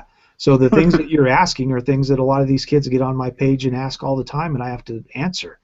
So when they watch videos like this with somebody that doesn't know much about MGTOW, then they learn, because a lot of people have misconceptions because they listen to what's said about the men's rights and about MGTOW from feminists, and that you're not going to get an accurate picture of what it means. It's basically like listening to a Christian tell you what atheism is. You're not going to get a clear picture if you're hearing it from the enemy. So if you want to know what MGTOW is, you have to come and ask a MGTOW. You don't go and ask a feminist. Yeah. Well, I would say that. Well, yeah, and you're right. I would say that right now I'm at a stage in my life where I identify a lot with Michael Corleone in The Godfather. Yeah. Yeah. Would that make sense? Yeah. Yeah. That was a good book. I like the book. I don't like the movie. Anyway, let's move on to the subjects that you actually brought me here to talk about. Thank you. Thank you for engaging me. Yeah, not a problem. Yeah. Well, we can keep on talking about the fair use policies. Yes, it's definitely important. Yeah, that's what we were mainly talking about. That's something that's really important to me, because I make a lot of videos. And a lot of these people that stick up for the fact that the fair use policies are good, even though they're fighting the little guys, the little like channels that I talked about with like 500 people on their channel, and they get like 100 views on a video, and then they get flagged, or their monetization gets taken, which is only like 10 cents per video, if that, you know. So they're fucking with people like that, where and they're not even getting, but like what I'm talking about is like a lot of people that do those kind of things, that put like a video up there or put some song up there, it gets people, it's kind of like free advertisement. A lot of these young kids don't know anything about music, so when you put up a song that's from the 80s that was pretty popular or something that they'd never heard of, you know, and they'll listen to it and they'll go, oh, that's kind of a cool song, and then they'll look in the description and they'll see what the song is and they'll go find it, and then they'll hear the whole song and they'll go like, wow, that's a really good song, and they'll go buy it, or they'll go get it off of an MP3 or something, and they'll put it on their iPhone or something, you know. So it actually gets them to find your music by you blocking everybody and not allowing anybody to put any music on anything. That's basically keeping all the control over somebody's profit and somebody else being made aware of who you are in the capable hands of your you know company that's putting your album out. You know, the people that have the control over your album and over who hears your stuff and when. And that's the thing that I think the YouTube's a great thing for, because you can get a hell of a lot more people hearing your music by having somebody on YouTube play it on your song and then put it in the description. You know, all of a sudden everybody is going and looking for your songs. That's how a lot of people in recent years have went viral with songs that, you know, they were just some YouTuber, and all of a sudden everybody hears about them, and that's how there's a lot of people on YouTube talking about this one guy's music is really good, you know, and that's a good thing. That's not a bad thing. But a lot of people are trying to act like that's a bad thing. They should be able to make their money, and every time if you're doing a video and you're using somebody's song in the video and you say, this is this person's song, go check them out, they're really good, you've done your job. You're sending people their way. That should be good enough, you know. But like I say, if you're using their song and you're putting like pictures up of your family or something like this, you're not saying anything. You're just like making like a montage of pictures and you're using somebody's song in the background. Yeah, I would say that's not cool, you know. But when it's just like we're talking now and in the background of my video I have like some songs playing just for like, you know, kind of elevator music style, where it's not really even, you can't really hear it much, but it's in the background, but it's enough to where somebody might go, that was a good song, what was that, you know, and then you put them in the description what the songs were or something. That's enough to get people to go find out who you are, and that's free advertisement for you. You didn't even have to pay for that, you know. So I mean, that's a good thing. That's not a bad thing. And they're trying to make it out that anytime you put anybody's stuff on your page, whether it's music or somebody else's video, that it's a bad thing. And even when you look at 95% of the channels that all of us like to watch are channels that use other people's content. You know, when you look at like the Amazing Atheist, he's always using other people's content. That's how he got popular, going on other people's YouTube sites and making comments on what other people said. When you look at the Drunken Peasants podcast, that's all they do. They look at other people's things. They look at feminists.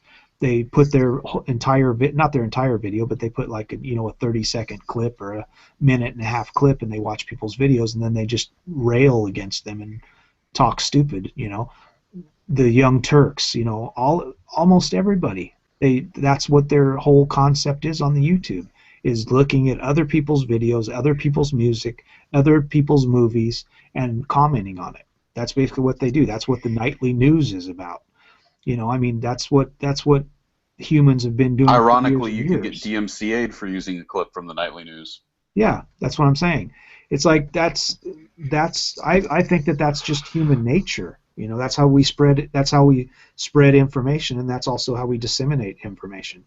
You know, is to do that. And it also, like I say, it makes a lot of the new kids, the young kids that are coming out that are 15, 16, 20, don't know about a lot of stuff about life, that get everything off the fucking iPad and the iPhone. I like how you included 20 to make me feel less like a dipshit. Yeah, you know, that's how they learn. That's how a lot of them learn. And a lot of them people don't know any better. You know, they don't know anything. So when they find this stuff, maybe like that one person that puts entire like movies from the 40s. There's a lot of kids nowadays that have never even seen a black and white movie. And they might be on the internet and they come across some black and white movie and they watch it and it's a free movie and they end up liking the actor. They like the guy that wrote it. They these people are very into information nowadays, these kids. Well, I would say the who two directed it, who wrote it, who was in it, and then they'll go find somebody else's, like that same person, just the way they would now, where they talk about like the guy that wrote Star Wars or something. They'll go find out what other movies did this person direct, and they'll try to find other movies, and maybe the guy that has the site with all the videos, he has some stuff from that guy, and they'll go watch other movies, and they'll find some old like black and white movies from the 30s or 40s that they really think are cool.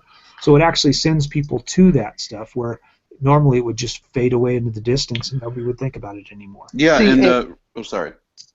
And I'm going to try to be quick about this, but even commentary stuff, which is what I think most. Well, MGTOW has like two sort of schools, like commentary, humor, and sort of like thought, education, thinking. Right? Yeah. Those are like the two video schools of like MGTOW.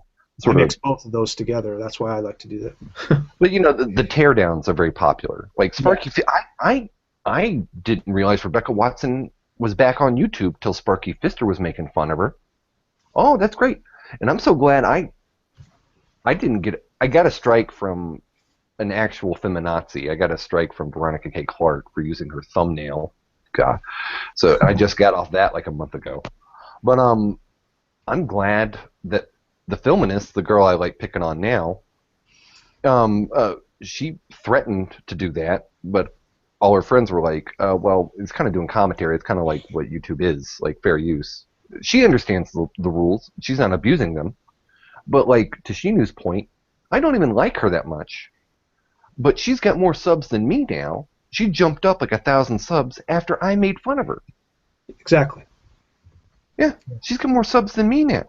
Yep. And then she had her little hurt feelings over the holidays. She went away for 4 months. Her friend PM'd me and told me that, are you happy now? You drove a sweet girl off the internet. I was like, she didn't take her channel down. She'll be back. And she's back. She came back last week.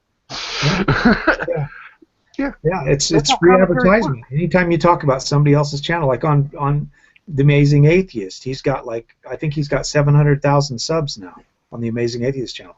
So if he talks about somebody that has like 10,000 subs on their channel, it's immediately everybody goes over and starts watching a bunch of their videos. So they get extra views, they get people to get on their site, and whether you say something good or not, Google just sees that somebody went to the page, so it puts you up in the ratings.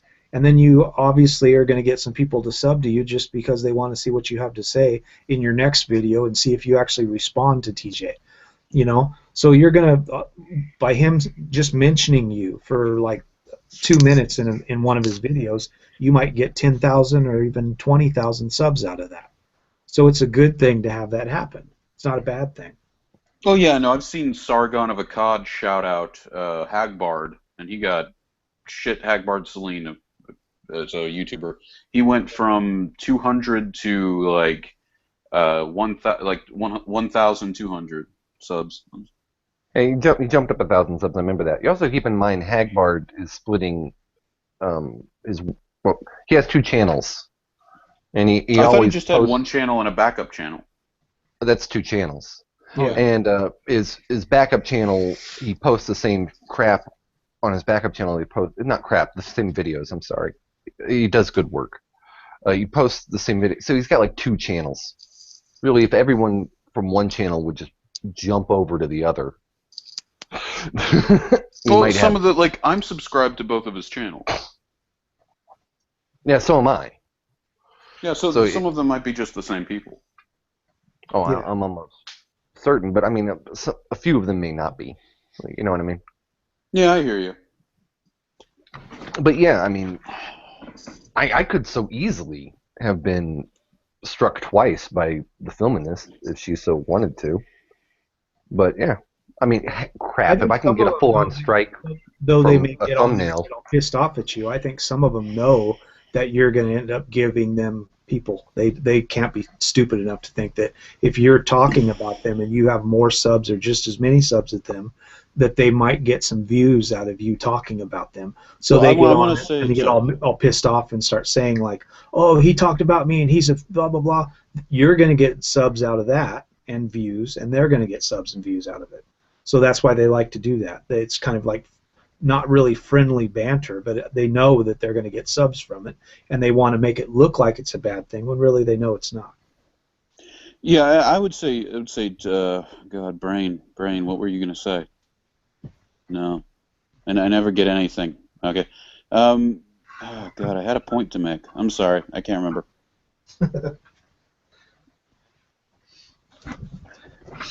Yeah. I started my day at 2 a.m.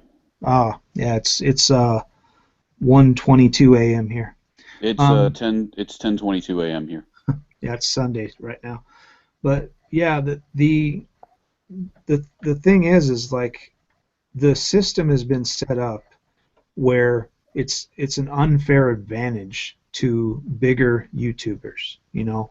To people no, definitely. To people with bigger channels, and the thing is it's set up that the people that have been on YouTube for a long time, like me, I started my first channel 9 years ago, and the channel that I have now, my main channel, is actually the one. It's only got 1,600 views or 1,600 subs, but that channel has been up for 8 years, you know. So my channel was set up before everything went south, you know, before Viacom bought them and all that stuff, you know, before Viacom sued YouTube and all the bullshit. So the people that got famous and got big on YouTube before that are the ones that they protect. And the people that are coming up now, even if you have really great content, it's really hard for you to get a lot of subs. I mean, you might. Yeah, and that's the point I was going to make. Again, I'm going to recommend the site minds.com. Even if the video gets taken down on your channel, you can just put up a video, because this is what the Bible Reloaded, they use Daily Motion as their backup site. Me too. I have. Yeah, for me, I would use minds.com because the video player there is like a Facebook video. Yeah. Only higher quality, basically. And I put up all copies of my debunking videos there, and it's basically, yeah, well, something gets taken down here, I can just leave a message. By the way, this video has been taken down, but you can go see it at. Yeah. Yeah, I do this. I do the same thing. Like I say, I have like 25 other sites I'm on, and I put my videos all over the internet. So I actually download them. I have a ripper that once I make them on YouTube, I can rip it down and then put it on another site. So and then I have an external hard drive that I fill up with the videos. So I can, you know, if they took down my site, I could immediately the next day start a new site and put all the videos on that new site.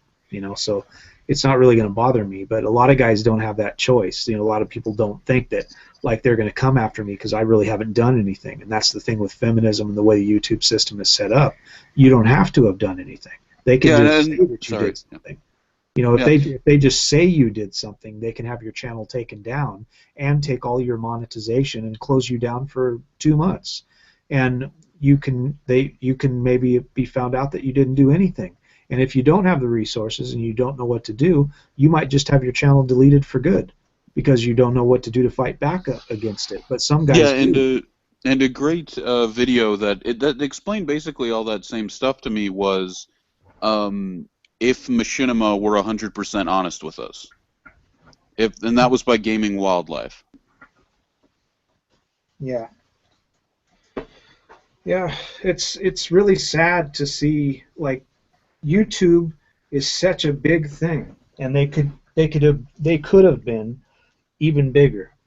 And what they've done is they've fallen down to the SJWs, you know, to the social justice warriors, and they've fallen down to feminism, and they've fallen down to the big, huge. And you know what's really sad? You know who else did that? Marvel. Yeah. Yeah. That body positive superhero. Yeah. Last name is Herbert. Yeah, exactly. It's like that's the thing. It's like YouTube could, if they wouldn't have done what they've done now, what they've done for like the last 8 years, YouTube would be like 10 times bigger than it is even right now. You know, it would be so much bigger, and there would be so many more people on YouTube making money. There would be all kinds of. It would turn it into kind of like a lot of you guys, I don't know if you guys are kind of young, but some of us remember the time, like the old days back in the 90s and 80s and stuff, when they used to have public television, you know. And the public television, you used to be able to basically have kind of like a YouTube channel where you would pay to have a broadcast, and you would get on and you would talk about silly things and stuff like that, and people would have those things, and that's actually where Bill and what was it? Bill and Ted? Not Bill and Ted. Wayne's World. Oh, Wayne and Garth. Yeah, Wayne and Garth. That show that they did, that's what they were doing the thing off of. That was actually a real thing. You used to be able to have your own show, and you could be on the public broadcasting network, and there was public broadcasting that you could actually, you know, pay for a certain slot. It didn't cost you that much. It'd be maybe like $200 a month or something, and you could do like shows every 3 or 4 nights a week at like 7 o'clock, and you would have your own show, your own TV show, basically, that people could watch.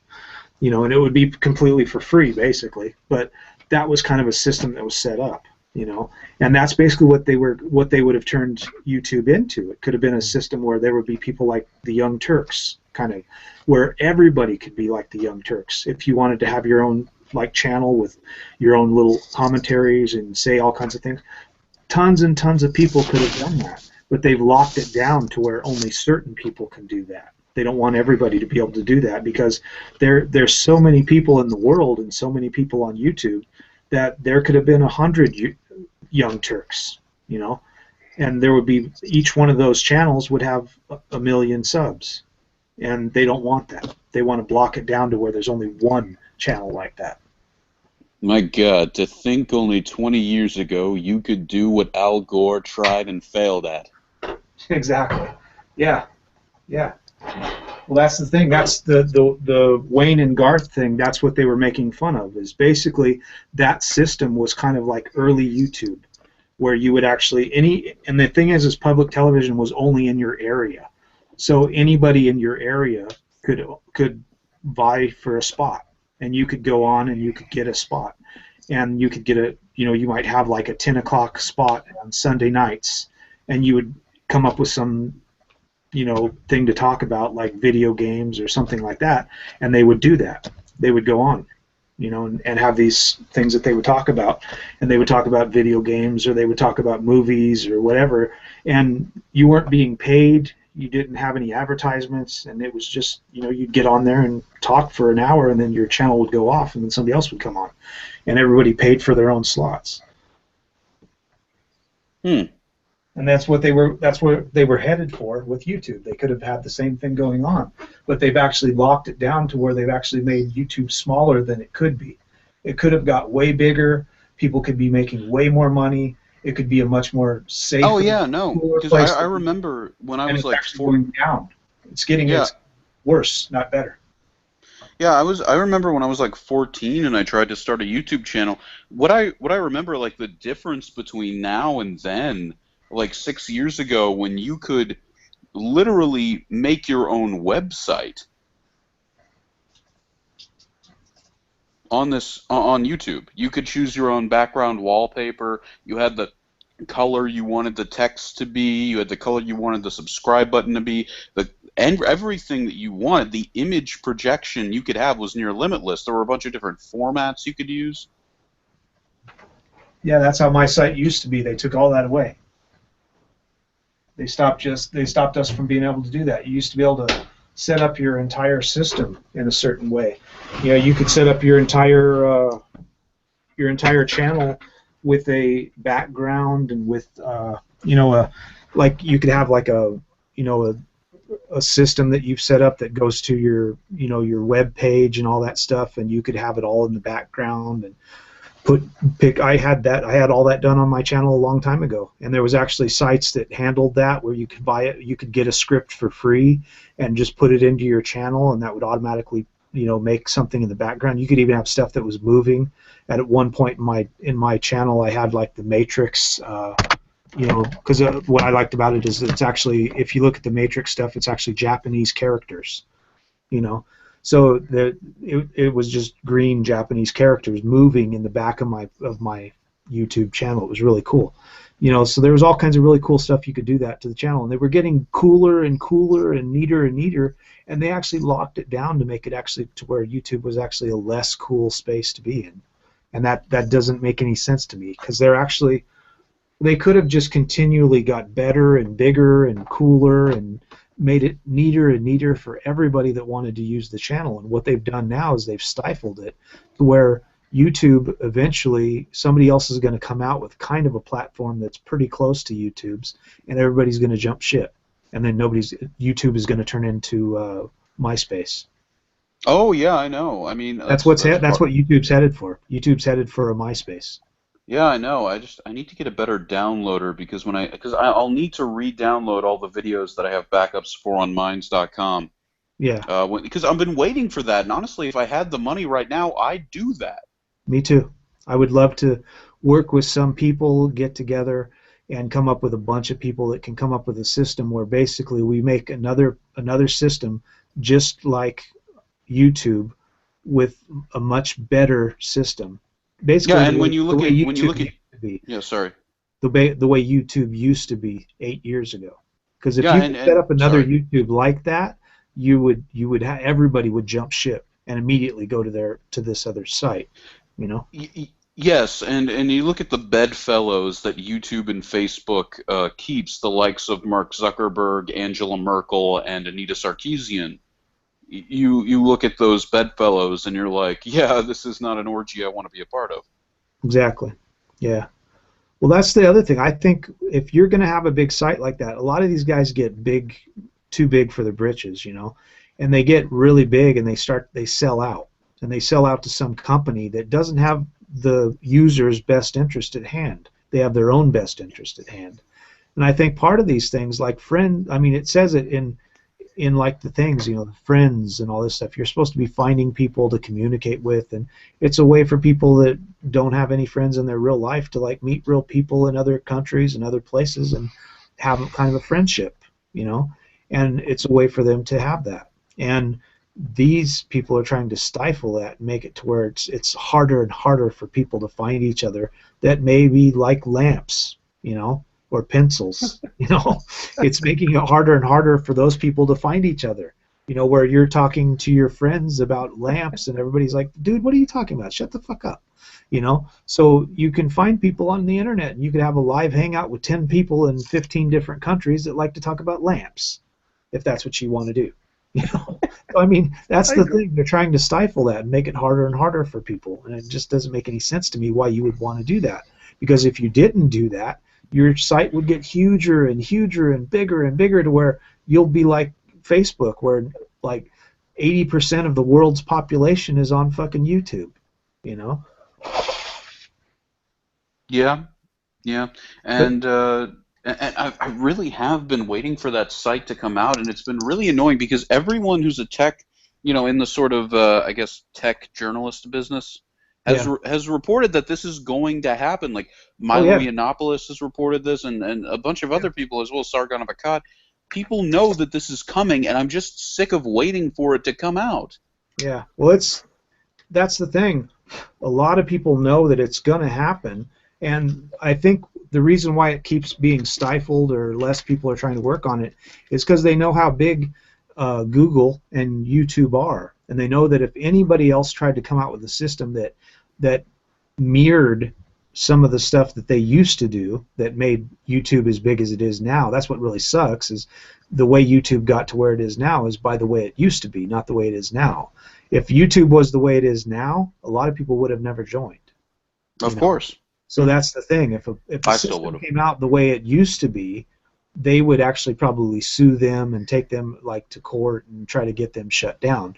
But if it came out and people could actually do it and they could fight in court and they had money and people to back them up and they could be allowed to actually make a YouTube site, I would guarantee you so many people on YouTube are tired of their shit, they would jump ship in a heartbeat and they would leave YouTube barren. There would be like almost nobody on YouTube anymore, and nobody would be putting up content. All of their money would just drop. They'd be firing people left and right, and a lot of people that worked for YouTube that didn't like their practices would go to this other company to work for them. So what you're saying is YouTube is using the same techniques as copyright trolls. Yes. Yes. Mm-hmm. Yeah. And for those watching, that means making the patent for something that they don't own or use anymore, or something that they haven't even come up with, and basically saying, if you do this, we can sue you. Yep. Yeah.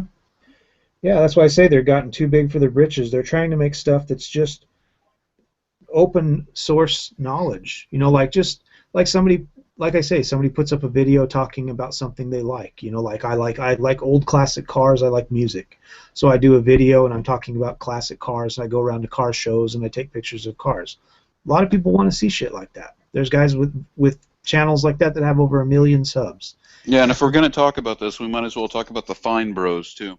Yeah, yeah. I can't stand those guys. Yeah, I was talking about them earlier. Yeah, a lot of people, you know, the thing is there's enough room on YouTube for all of those people, you know, and the thing is they want to lock it down to where they choose who gets big. That's the thing that's fucked up. They don't like, I think it's almost like a system, kind of like Chevy and Ford and Dodge that got together and wouldn't let Skylines come into the United States, that kind of thing. They want to make a monopoly. They want to say who gets big and who gets famous. They don't want other people, like the normal people, the normal population in the world, to tell them who's going to be famous. They want to make the decision of who they let be famous. So they have a plan in mind that they think is right, and they don't want anyone to tell them. They don't want normal people to be able to say, no, I'm not really interested in that, like the people like Justin Bieber and stuff. There's a lot of people that think Justin Bieber sucks. I'm one of them. I don't want to listen to his bullshit. I don't give a fuck about Justin Bieber. I want to hear some real music, you know. So there's a lot of people that are like that, but they're pushing the narrative. No, Justin Bieber's really good. He's really good. He's really talented. And that's the thing. YouTube's trying to turn itself into that, where they have an idea of who they want to say is popular and who they want you to watch on their channel. And that's why they push that narrative, and they want to lock it down so that other people, because like I say, there's like 7 billion people on the planet. There's enough people on the planet that every channel that had something cool that people want to watch could have 1 million subs easily and be making money. And they don't want that to happen. They want to have like a certain amount of people that they have funded to be famous, and the rest of you can get fucked. Yeah, so it's sort of like they want to be the people who, like in the 1950s, owned Hollywood. Yeah. Well, that's what that one guy was talking about on the first video. You know, he was talking about the fact that the reason why people moved to Hollywood, they were making movies in New York, and the guy that made the light bulb, Thomas Edison, he had all the patents for all the equipment and the things that you needed to make movies, and because of that, he was having trouble. Like everybody was having to pay him to make movies. So they all moved out to California to get away from him, you know, and that's where and then that's what's kind of funny. Like he said in his video, that's kind of funny because now that's what they're trying to do to us. They're trying to do the same thing that they moved away from. It's kind of like how America is. That's why I moved away. The people in Europe moved away from Europe to America to try to get away from colonialism, and then this definitely is set up now. They're trying to make colonialism again in America. Yeah, this definitely. Sorry, yeah. Yeah, they're trying to do the same thing in America. You know. Yeah, this definitely is partially on YouTube for allowing this to happen. Not just in the way legally that they allowed it to happen, but that they created a hierarchical structure of power that could then be copied, easily observed, learned the tricks of, and then applied to a new situation. Yep. Right. It's what happens a lot. Did someone drop in or drop out or something? No. Oh, I got a notification. All right. Okay. So, what it was? That's the same thing that happened with Emperor Tokugawa in Japan. Yeah. What is it? He was very upset that the guy before him, the family before him, wouldn't allow too much social movement. Yeah. Right, and very few people had weapons to defend themselves. Yeah. Right? So he overthrew. His son's Iyashu. Who was the guy? Toyotomi? Was it Toyotomi? Was the guy before him? I'm not too up on the whole like past of Japan stuff. Okay, well, the point is Tokugawa sort of overthrew the ruling people, and he got popular support by saying, "Hey, these people are oppressing us. Let's fight them." Then once he got to the top of the pyramid, what did he do? He reinstituted all the oppressive laws that he was trying to overturn. Oh, okay. So you're talking about an Animal Farm situation. I forget Animal Farm. It's basically the pigs say, look at the humans, they are whipping us, they are torturing us, we will rise up against them, and then the pigs, the metaphor is that the pigs start wearing clothes and carrying whips, which are the tools of oppression from the humans, and they say all animals are equal, but some animals are more equal than others. Yeah. Right, essentially. And then the whole thing with copyright, they've been doing this, and to go back to the copyright thing, they've been doing that with copyright all over the world in all kinds of weird, insane shit. The copyright laws have gotten fucked. What do you got? You got Monty Rice, the company that owns Tex Monty Rice. It's like a Dutch company or something. But they put a copyright on the native genetic strain of Monty Rice that is in India. Now it's illegal for Indians to sell internationally their native rice because they never thought to put a fucking genetic copyright claim on it. Yeah. Now they can't sell their native rice internationally. Everyone has to buy that species of rice from a Dutch company that grows it in Texas. Yeah. That's what I'm saying. It's really fucked up. That's how they have the system set up, and that's what they're doing with YouTube. They're turning it into something like that, which is really stupid because that actually stifles.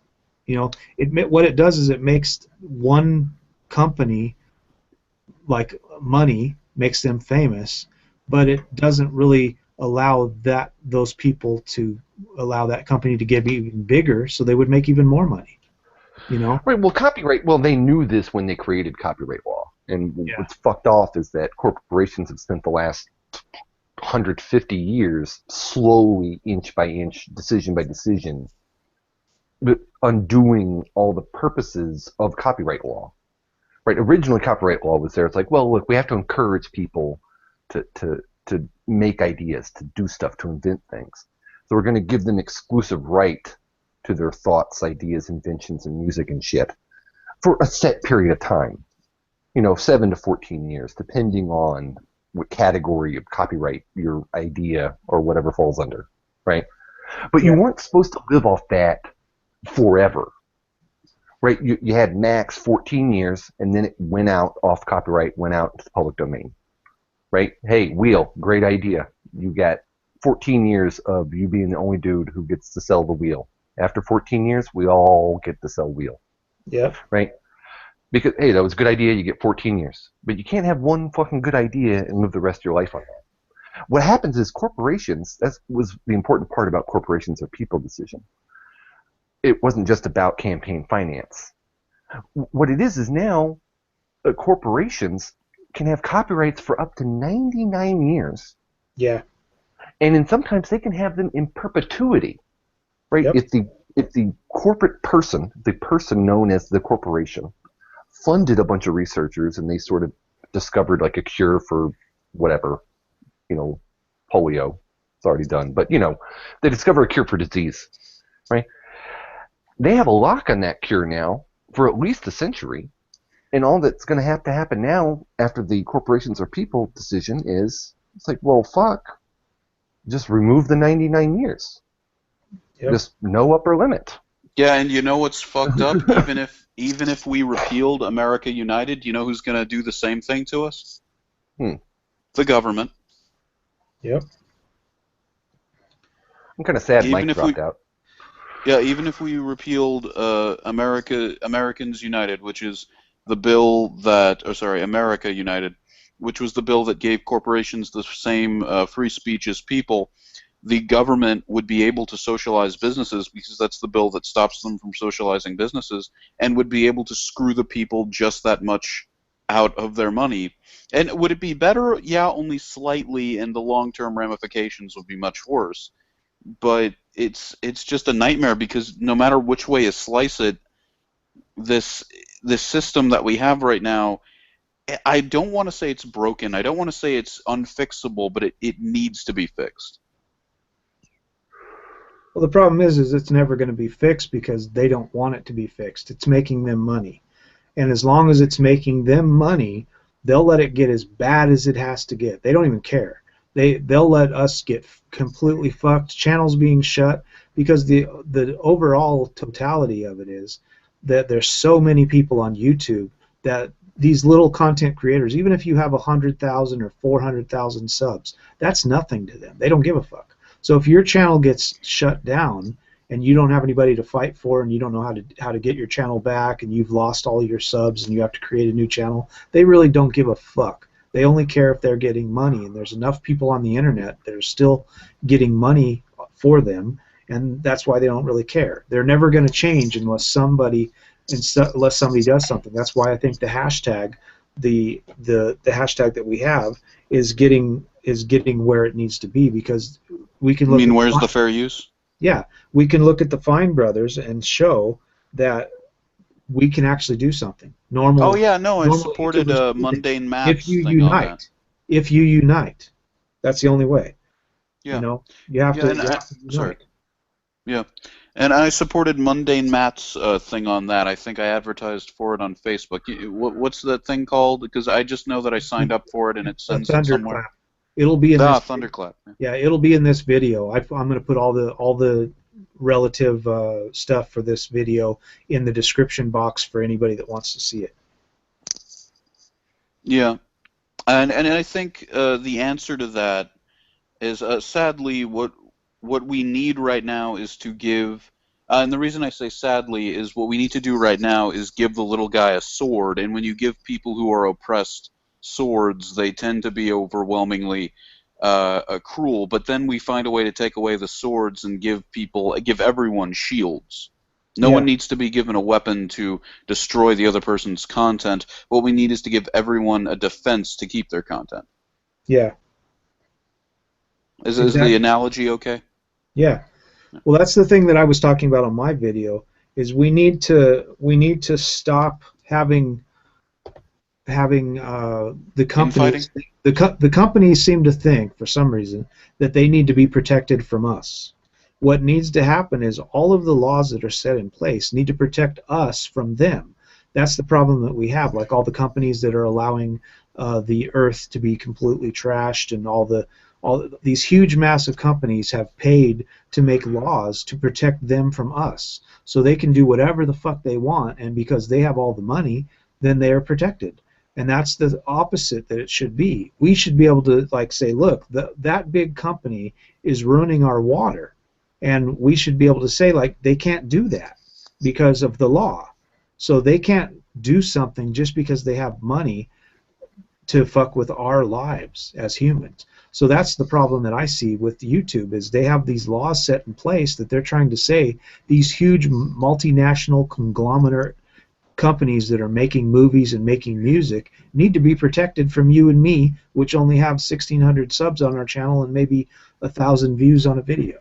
You know, they have to be protected from us because we're losing them, 50 cents per view or something per video that we make that has something to do with them.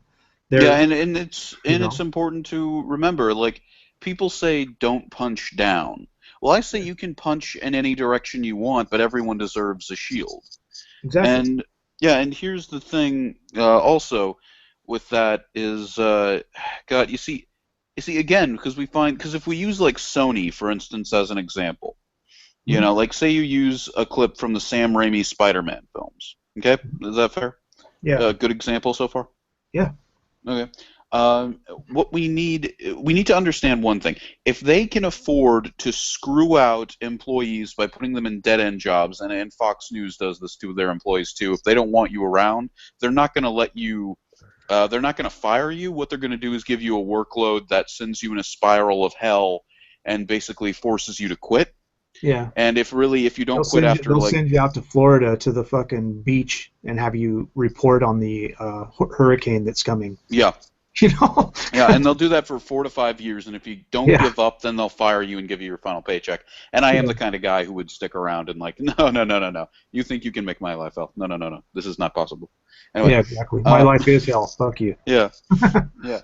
And when it comes to that, they can afford to do that. They can afford to send you purposely on these horrifying locations and horrifying jobs to make you want to quit. Now, and they can also afford to, because they get a shit ton of money is the point. Yeah. Now, the people need the power, because this ties back into giving the people a sword. Well, if you gave people a sword, and another metaphor I like to, not really metaphor, but simile, is it's like Detroit. It's like Detroit. If you look at the history of Detroit, it starts with big corporations being selfish dickweeds, so the people have to form unions. And the people have to form unions, and then they get higher and higher demands the more the company keeps from them and treats them like shit. Well, then the company outsources and moves because it can't keep up with the demands, and if it would just given in sooner to what the people need, then they would have been happy and healthy as a city and a civilization. Exactly. They would have got bigger and bigger. I called it. Sorry. Yeah. And they would have got bigger and bigger. That's the thing I've never understood about a lot of companies. They don't realize if they took care of the people that work for them, they would get bigger and make more money and grow. And instead, they try to make it like, well, we want to make all the money, and that just makes people leave and makes it harder on the people that are working for you. Yeah, they don't realize you're actually making yourself smaller by doing that. Yeah, and let's continue with that, because after the demands on the corporation got high, do you know what happened after they moved out? The demands stayed the same, but the employers were now all these small businesses, these mom and pop shops that could not afford to keep up with the demands. So then the people go to these places, and they find themselves out of work because they put the business out of work with the demands they wanted. Yeah. And I feel like that's what would happen if Sony continues down this path, and all the corporations that continue down this path. Detroit is important to remember as an example, because it is not just for YouTube, but for the job market in general, a sign of things to come. Because of and people say it's crony capitalism. It really what it is, it's corporatism. Go on. No, sorry. Yeah. Yeah, it's going to get worse and worse. You know, people think that, you know, like these companies. That's the thing that I really don't understand. How a company can have like the mindset that we don't have to think about anyone else but ourselves. You know, because that will work for only so long. You're going to get to a point where people, like now, there's a lot of people, and a lot of people didn't even think about it until the stupid Fine Brothers bullshit. You know, when they started to try to say, like, we're going to copyright watching somebody else's material, and you're going to have to pay us for the fact of us stealing somebody else's material and making videos on somebody else's material. You're going to have to pay us to do that. When people seen that, how fucked up that sounds, they started saying, well, wait a minute, let me see what's going on with the DMCA's, and then you get guys releasing these videos, and then you get the hashtag. And now I think people are starting to actually realize what's really going on, and they're wanting to fight back. You know? Hey, well, hold on. Can you go through? I was caught up in my own stuff. I'm not actually up to date on the Fine Brothers thing. What did they do? What's going on? They tried to copyright the word React. Yeah, they made a whole channel called React World, and they were trying to say that they were really vague, but they were trying to say their style of video, which is basically just somebody sitting there looking at a computer screen and laughing like Dumb and Dumber or something, is actually copyrighted.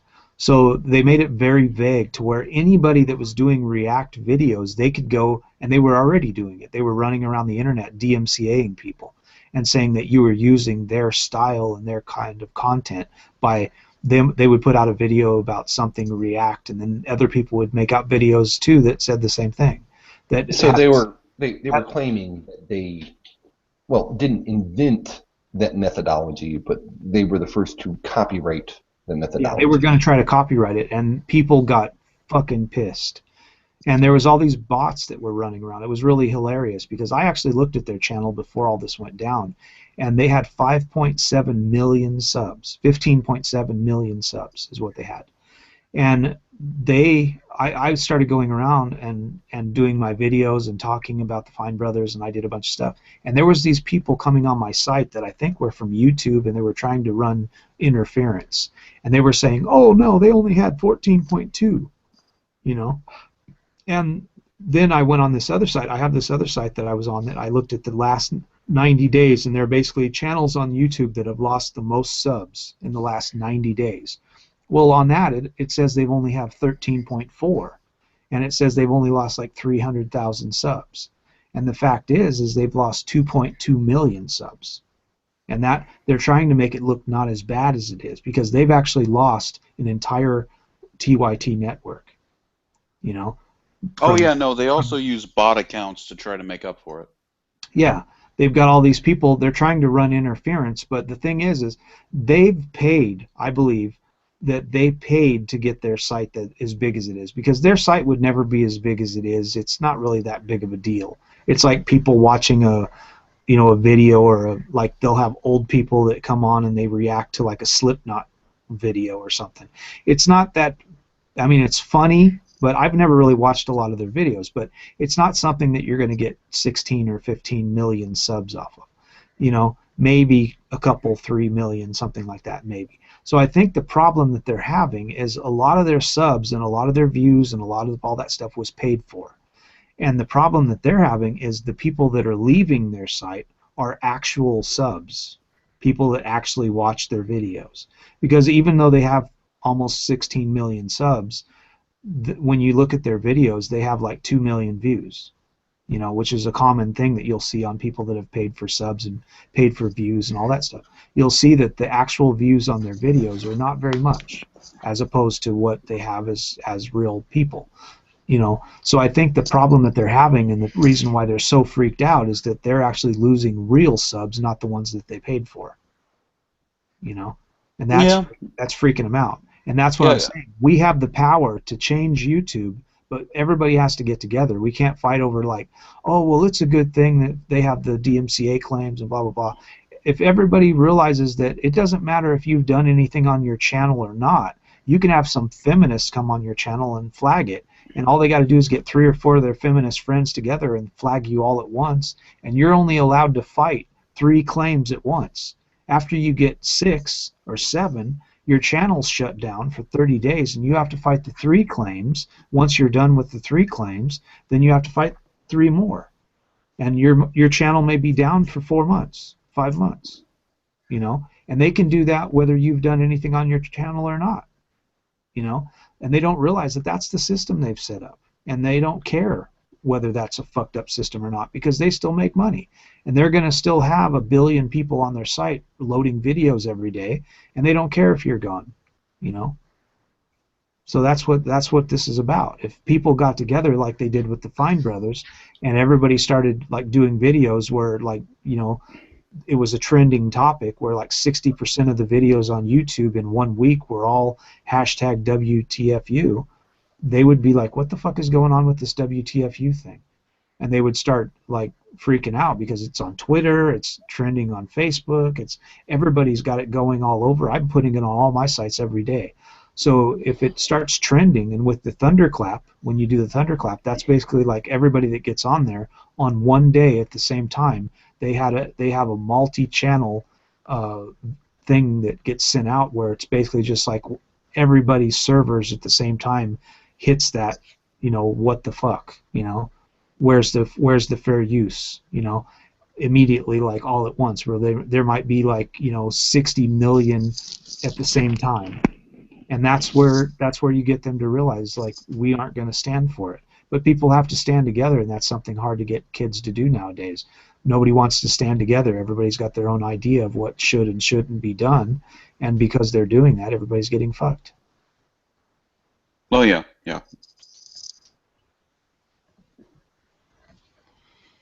Well, I would say that my defense to that, and I definitely agree that there isn't a lot of cooperation right now, is that like I've already sort of pre-doxed myself and stuff like this, so touchy issues like that for a lot of people, where this whole argument, oh yeah, no, I don't want my name to be. I already have my name on there, and it's fine. Yeah, mine too. I have my actual name on my site, and the thing is like it's hard for like the post office guy to find my house, and to find my house, you have to be able to read Chinese, like you have to be able to read kanji, and people in Japan have a hard time finding my house, you know. So I mean, I wouldn't worry about anybody in another country finding my house, and even if they did, it doesn't matter. I don't actually work for anybody. I have my own company, so I export cars. So they can't do anything to me. So they can find me if they want. I don't care. They could dox me all day long. If you get on most of my pages, like my Facebook page or my YouTube page, you could easily trace it back to me, and I wouldn't really care. Oh yeah, no. If I had like a boss and he called me in to like talk about claims that he was getting, I would go Ben Shapiro. I would Shapiro the fuck up. Yeah. I would go every talking point. I would take him through every single accusation and explain to him why that's bullshit. Yeah. Yeah. Well, I kind of like how Rizzle Dizzle handled. I kind of like how Rizzle Dizzle handled doxing. Yeah. He did a video where he said his full name. He showed you his like a piece of mail that he got.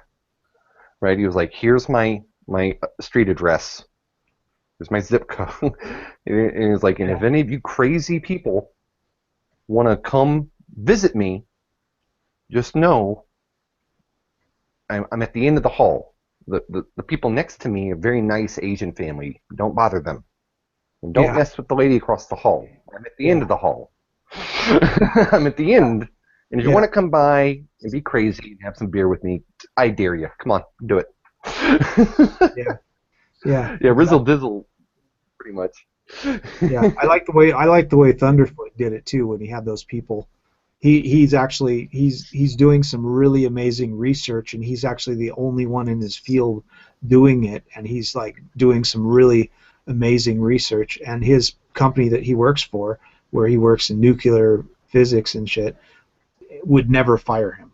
And this dumb bitch in America, the laughing witch, tried to get on there, and like she called his office and said that he was a Nazi and all this bullshit, and they already actually knew the stuff that Thunderfoot was making, so they already knew that like everything she was talking about was complete horseshit, and they didn't fire him. And she was still making videos saying like, you know, she was he was losing his job and all this fucking bullshit, and Thunderfoot just made her look like a fucking idiot. And then in the end, she actually lost her company because she was working for her husband's company, and people started fucking with them, and they actually lost their company from it. Well, yeah, it almost sends this crazy message that if you're really good at what you do and intellectually independent, you seem to achieve more than people who just go with the crowd. That's the patriarchy. If you're a dumbass, you should still make the same amount of money as the other people that are really smart, even if you're a dumbass. You know, Bernard Chapin sort of had like an interesting issue about that. I believe that's his real name, and he shows his face, and he gives a bunch of personal information about himself. You know what I mean? Yeah. I don't know what he does, but apparently he's not independently wealthy, but he like sells books, and he does like contracting or whatever on the side. You know what I mean? I think he's on a military pension too. But Bernard Chapin, I mean, a lot of people, when they first started the doxing about a year and a half ago, 2 years ago or whatever, people were coming on Bernard Chapin page and were saying, this guy's unemployable. Like, all this shit this guy said with his face and his name over the years, this is his job. Like, if he didn't sell books and he wasn't a personal contractor, he's fucked. He's screwed. No company that hires women would hire him, right? No company that has any sort of democratic, liberal connections at all would even touch Bernard Chapin. Yeah. Right? But what I think was funny about the Thunderfoot thing is that what they didn't understand, because I checked Thunderfoot's CV. I checked it. Yeah. And I checked a lot of his publications. He's got a lot out there. Yeah. Right. And it's scientist. really heavy. Yeah, it's really scientist. heavy too. It's hard He's like to get the real through. deal. He's a scientist. Yeah, the real deal. Like, I mean, I had to go slow through some of his papers. You know what I mean? Oh yeah, no, I love his chemistry stuff. Yeah. Chemistry stuff. Yeah, he's literally a doctor. He's like, he's like right. Cool. But he left a tenured position. He was kicking ass and taking names. I forget, some university in California. It wasn't a shibby-shabby university either. Yeah. No. There was no way he was going to lose his job. He was only a year, 2 years into the job that he had in Czech Republic. Yeah. So that means they pulled him away from an American university in California where he had 10 plus years, so he was on tenure track. They pulled him away from a tenure track position so that they could fund his research in their little school in the middle of nowhere, right? You're not going to fire that guy. That guy could go crazy and beat women and children on the street. You're still not going to fire him. The image I have now is of him running through the streets naked, beating women and children, going into a pet store, pissing on live puppies, and then eating a live bird. That still wouldn't get Thunderfoot fired. It's that wouldn't. No. He's not gonna fire him. The kind of shit that he's doing is so advanced, and like the kind of, he's doing some really advanced like stuff in like all kinds of like crazy stuff that he's doing, and he's the kind of stuff that he's doing, he's the only one that can do it, and that's why he's like cornered the market on what he's doing, and nobody's going to fire him, so they're going to have a really hard time, doesn't matter what he says, of getting him fired, because in his field, as long as he's doing stuff and not harming anybody, like the stuff that he says on the internet, even if he did say a bunch of fucking Nazi, racist, fucking bullshit, they're not going to fire him, because as long as he's not harming anybody physically and not killing anybody and not doing anything at work, they're not going to say anything to him. They're going to be like, just keep doing what you're doing. Yeah, plus Nazis are really good at chemistry. Yeah, exactly. Yeah, they're not going to say anything to him. They wouldn't care.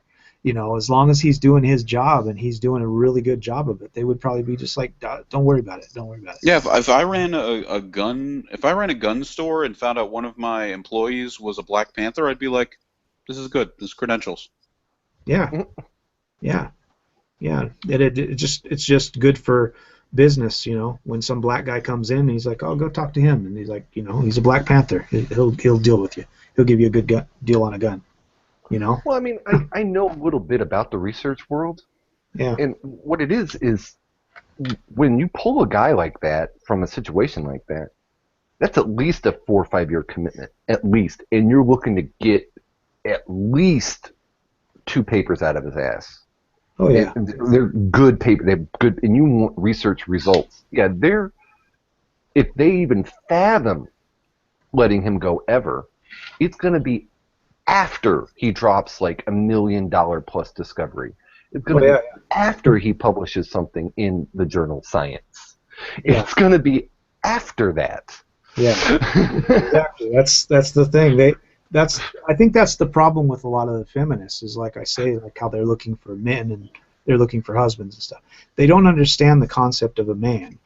These guys are like, they're doers. They're like they're hard workers. There's a lot of guys like that. These are the men that women want to find to marry, but they can't, so it pisses them off. And guys like Thunderfoot are the normal guys. They're very driven. They're very knowledgeable, and it's very hard for a guy like that to not be seen in society as somebody that is valuable, and that pisses women off to no end. They don't want that. They want women to have that, even if they don't have anything to offer to get them there. Yeah, well, also with Thunderfoot, I mean, you can tell that he was in the military at some point, and he has kept up with his PT every single fucking day. Yeah, yeah. His body fucking ripped every time he's on camera. It's like, hi, like I fucking look like a superhero. Yeah, exactly. No, Actually, no, you know I what's saw really weird? His face looks like a D&D nerd from like the 1980s, but then his Yeah. body's like Batman. Yeah. I don't know. That's got to be recent because I saw him back in 2011. Me and him were at a convention together. We stayed in the same hotel. We sort of drank together. I got to hang out with like all the big atheists. It was really weird. And what Shi-Nu said about Thunderfoot is oddly correct. Of all the atheists, of all of them, all the ones who could afford to go to the international convention and bothered to talk to each other, right? A lot of atheists aren't very touchy-feely interpersonal. But he was the coolest dude. He is of all the guys there, I guarantee you, women would want to fuck him. Yeah. Of course. Of course. No, he is so fucking cool. Like, Well, that's the he's thing. A cooler lot than of Aaron the Ross. guys that aren't like that, he's like that because he knows he's like that. That's the cool thing about it. Most guys are really confident if they know that they're like that. A lot of guys are fronting. They're like, oh, I'm this and I'm that and blah, blah, blah. And they actually aren't. And because of that, they have to show off and try to be even more impressive. And actually what that does is send women running. And the thing is with Thunderfoot, he's just a nice guy. He's very smart. He's very knowledgeable, and he knows he's very smart, and everybody else does, which makes him very sexually arousing to women. And it also makes other guys think he's really cool because he is, and he knows he is, and that's all you need. So a lot of guys that are fronting like, no, I'm really cool, I'm smart, they're not.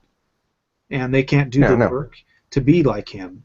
And that's what's cool about Thunderfoot. He knows he's smart. He knows he's, and all the women around him know he's smart, which is why he could very easily get laid, Oh, dude, he does. Yeah. I didn't see him personally get laid. I didn't see it, but it's got women on him.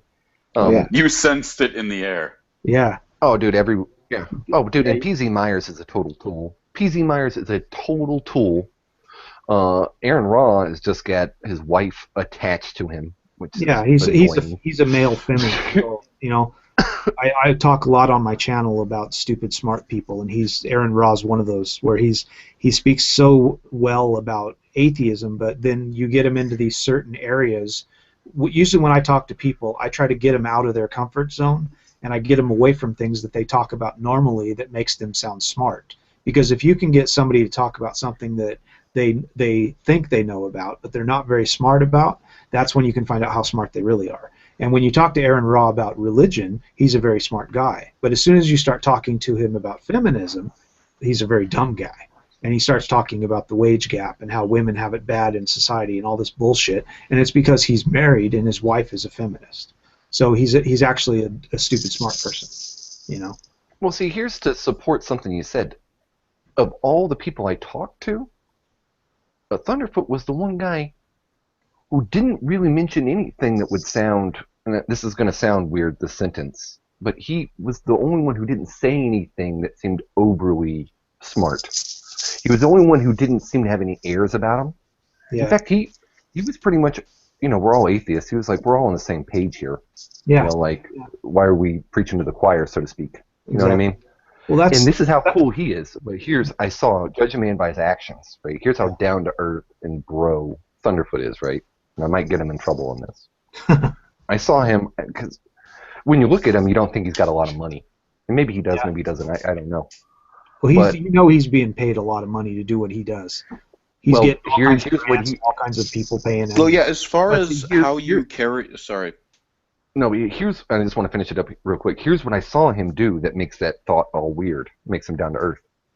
I saw him in the morning at the bar we're all sitting at the tables, right? The breakfast tables or whatever. It's the hotel where the restaurant and bar are the same thing, right? And he snuck in a 20-ounce Pepsi bottle and a little, half pint of alcohol. And he mixed his own drink right there at the table, all sneaky style, with his hoodie. He was wearing a hoodie early in the morning, and he mixed a Pepsi and, rum or Pepsi and whiskey or something. It's like, dude, the bartender's, right there, right? Yeah. Yeah, that's Thunderfoot. Yeah. Why is Thunderfoot sneaking in Pepsi and liquor fucking hotel bar. Because he's smart. He doesn't want to. He doesn't want to pay for that same drink. He would have had to pay like $25. He just did it for like $5. You know, he'll do it himself. He's smart. You know. Yeah, but I you would see like him in to his hoodie describe doing it. myself as a stupid smart person. Yeah. I really like, the only reason that I would consider myself at my core a smart person is because I think I've developed a technique that no other YouTuber has tried, and it has benefited me greatly. Yeah. I admit when I'm wrong. Exactly. That's the thing. That's how you know you're smart. A lot of guys, they put on a front that they know a little bit about everything, and no matter what somebody brings up, they're like, oh yeah, I know about that. I'm not like that, and I've actually worked my entire career. I've been teaching for 25 years, and I've worked my entire career to stay just like I was when I first started out. That's why my students like me. I used to teach, and when I would teach, I would talk to my students like I normally do, and I would even curse in class, and I would be talking just like they do, and I would use slang and make them laugh and stuff. I have a fucking PhD. You know, I have a master's in psychology and I have a PhD in music, and I would be teaching music classes and psychology classes, and I would be making people laugh, and I would talk just like them, and I wouldn't be all pompous, and I wouldn't be arrogant, and I've worked my whole career to stay that way. I don't want to act like that because that doesn't get you anywhere in society. I think one of the YouTubers that I like to watch, Grade A Under A, brought up a really good fact about English language. If you're going to be talking to laymen about something, even scientific, you need to bring it down to their level, because you don't want to speak in a way where nobody can understand, because that doesn't make any sense. Why you want to use huge words where people have to go get a dictionary to realize what you're saying. You're going to actually be making it harder for people to understand what you're talking about. So if you bring it down to a level where everybody can understand it, it makes it much easier for people to learn. So that's what I've always subscribed to that. So even though I have a doctorate, I'm not going to speak in a pompous way and make things that I'm trying to explain sound harder than they need to be, just because I want people to say like, wow, he's smart. I want people to say like, wow, that's really a good way to explain that. I would have never thought of that. I want to explain things in a way where people can understand them, and I think that's a better way to be, especially if you want to be a teacher. You need to teach people in a way where everybody can understand it, and get rid of your pompousness, because nobody cares about you how smart you think you are. We only care how smart you are, you know. And a lot of people want to put on a front that they're so much smarter and they're so much more important than they really are. You know, like the people that run around the internet and tell everybody how to spell. You know, those people are just stupid. It's like if you know how to spell the word that I put in the description, then obviously you knew what I meant. So shut the fuck up. You know? Yeah. That's the whole point. If you knew how to spell happened. what I put in the fucking description, then you knew what the word was that I was trying to say. So don't tell me how to spell it. Just tell me what you think about what I said. You know, Yeah, that happened to shit pisses me. off. Yeah, with my apology to Devin Tracy, because I've been accidentally slandering him because I didn't know the full information of a case where he was didn't really dox, but kind of didn't even really do anything to a 14-year-old kid. And I just, the only negative feedback I got was a guy saying "your," like he was saying like, oh, your, and then he just put in the "your" with the apostrophe. You piece No, of it was shit. it was Your? accepting. Yeah, that I shit saw pisses that. me No, off. when I saw that. Wait, hold on. I checked your videos and I saw that quick little AIU thing, Yeah. and I thought the same thing when I was reading through that comment. Yeah. Well, a lot of times what pisses me off about people doing that is they don't realize who they're talking to. Like with me, I didn't speak English until I was 6. I actually spoke Japanese. My mother was Japanese. So I actually, my first language is Japanese, and I've never been really good at reading or writing English. I can speak very well, and I actually got very good at speaking it because when I moved to America, I had a Japanese accent.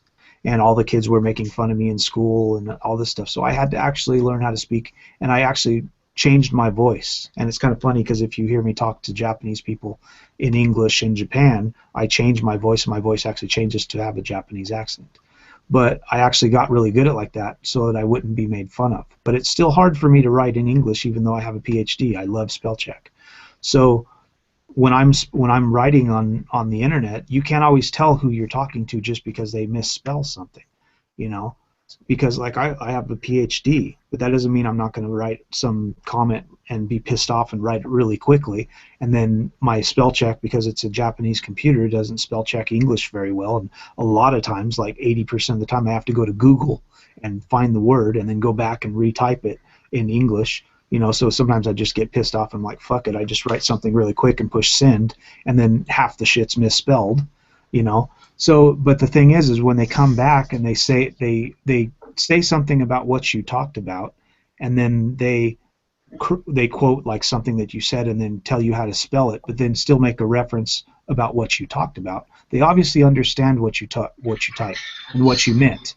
So you don't need to tell somebody how to spell because you're not their teacher, and it doesn't matter in life. You know, I'm 43 years old. I've learned all the spelling that I care to learn. I don't really care.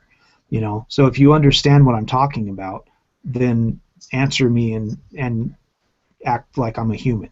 You know, it pisses me off when you'll type out something and you're making a very valid, real point, and then somebody comes back and puts your. And I've had that happen to me too, where those people, usually what I'll do if I see that shit on my site, it pisses me off enough to where I actually mute them and delete their comment.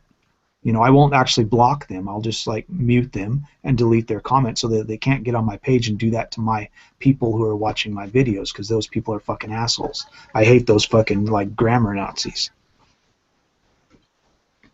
Well, what I found out that was ticking me off the other day, what I don't like is that I know so many weird, like biology-related terms, Yeah. and science-related terms, Yeah. that my spell check, like, I have to double check. It's like, did I spell that wrong? It's like, no, I spelled that right, you goddamn computer. Like, Yeah. like what are you fucking talking about? Like, giving me shit. Yeah. And then I noticed this 5 years ago. I was writing sort of a story. It was when I started getting into writing. I was trying to write my breakup story, right? Write how I felt about it, sort of like therapy, right? This was 5 years ago. And I had like the fancy Microsoft Word and everything updated. You know, I was in academia back then, so I was really good at my writing, right? Yeah. And the fucking Microsoft Word, I wrote 2 sentences that it didn't give me a correction. It gave me like a purple line or a blue line. Yeah, I know what you're talking about. Yeah. Where it gives you like a word suggestion, like didn't you mean? The whole comment, it gives you like a whole like thing that it says like this is what you should put on there because it makes sense, and then you read it and it doesn't make any fucking sense. Well, no, like, here's what I wrote. And yes, the sentence structure, I forget the exact sentence structure, but the essence of it was I say all these nice things about my ex, and then I say I hate her. Yeah. Right? And then it gave me a correction, and I hovered over it and said, didn't you mean I love her? And I was like, no, you fucking computer, I fucking hate this bitch. It sent me into like a 20-minute, like, am I getting shit from everyone, including my software? Am I getting shit from everyone about my breakup, including Microsoft? Is Microsoft? Well, yeah, I mean, there's a writer who complains about that stuff too. I can't remember his name. George R. R. Martin, that's the guy who did the Fire and Ice books that turned into the Game of Thrones thing. Mm-hmm. Yeah, he always complains that this is why he uses an old typewriter, but also because I assume he's a hipster from the Suspenders, or he really likes Larry King's fashion choices. With him, never pause for a laugh. There's never a laugh. Okay. With him, he always complains because he has to type these long fantasy names, and on an actual computer, it's like, didn't you mean spoon too? Didn't you mean boring son? Didn't you mean? You know. Yeah, I'll admit, I get pissed at that too. Yeah. Well, the thing that I like to point out is, like, the reason why I think that's really an asshole way to be, these people that get on and like they want to show how smart they are because they got a bachelor's in fucking English or some bullshit from some university, and then they get on. They're like 14-year-olds. And they get on your page. No, a lot of them aren't. A lot of them are grown-ups. They're fucking married and shit. They'll get on your page and they do that, and they don't realize this is the fucking internet. You might be talking to some guy in Bangladesh that his fucking fourth language is English, you know, and he's just trying to tell you some shit. And I never even fucking like make fun of people like TJ. TJ does this shit all the time. TJ Kirk. He's always whining about his subscribers, and he'll like be saying something somebody typed, and he's like, I can't even understand it. I can't read this shit. And it's really fucking annoying that people don't realize that you're on the fucking internet, and a lot of people don't speak English. So when they get on there, just read their comment and say, I think what they're trying to say is this. And then you can kind of comment on what. That's all I ever do. I never fucking tell somebody like, oh, you don't spell it that way, or oh, that doesn't mean that. The only time I'll tell them that is if they're saying something in Japanese to me. Sometimes people want to speak in Japanese to me, and they think they know what they're talking about, and I'll just say, that's actually not how you say that. It's actually pronounced this way, you know? And I'll just tell them like that, but I won't actually correct them or anything like they do with English. I would never do that, because you never know who you're talking to. It could be somebody in fucking Egypt that's fucking writing you something or something, and that might be their third language that they speak English. They don't know that much English, and they just know enough to like type a little bit. Maybe they did a spell check through Google or something, and that's what it told them, so they fucking put that on there, and then you're not even answering what might have taken them 10 minutes to write, which is just one paragraph, and then you're an asshole enough to tell them and you don't even fucking answer them. I'm like, you know, that shit makes me want to slap somebody when I see shit like that, because you don't know how long it took them to write that fucking thing. They may be Chinese, and they wrote it in fucking Google Translate, and then fucking translated it, and then asked somebody online if that was right, and then they put it on there, and they still misspelled something, and then you get on and just say you know, fucking answer what they asked.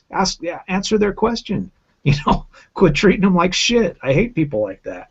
Quit being grammar Nazis. They don't need you to be their English teacher.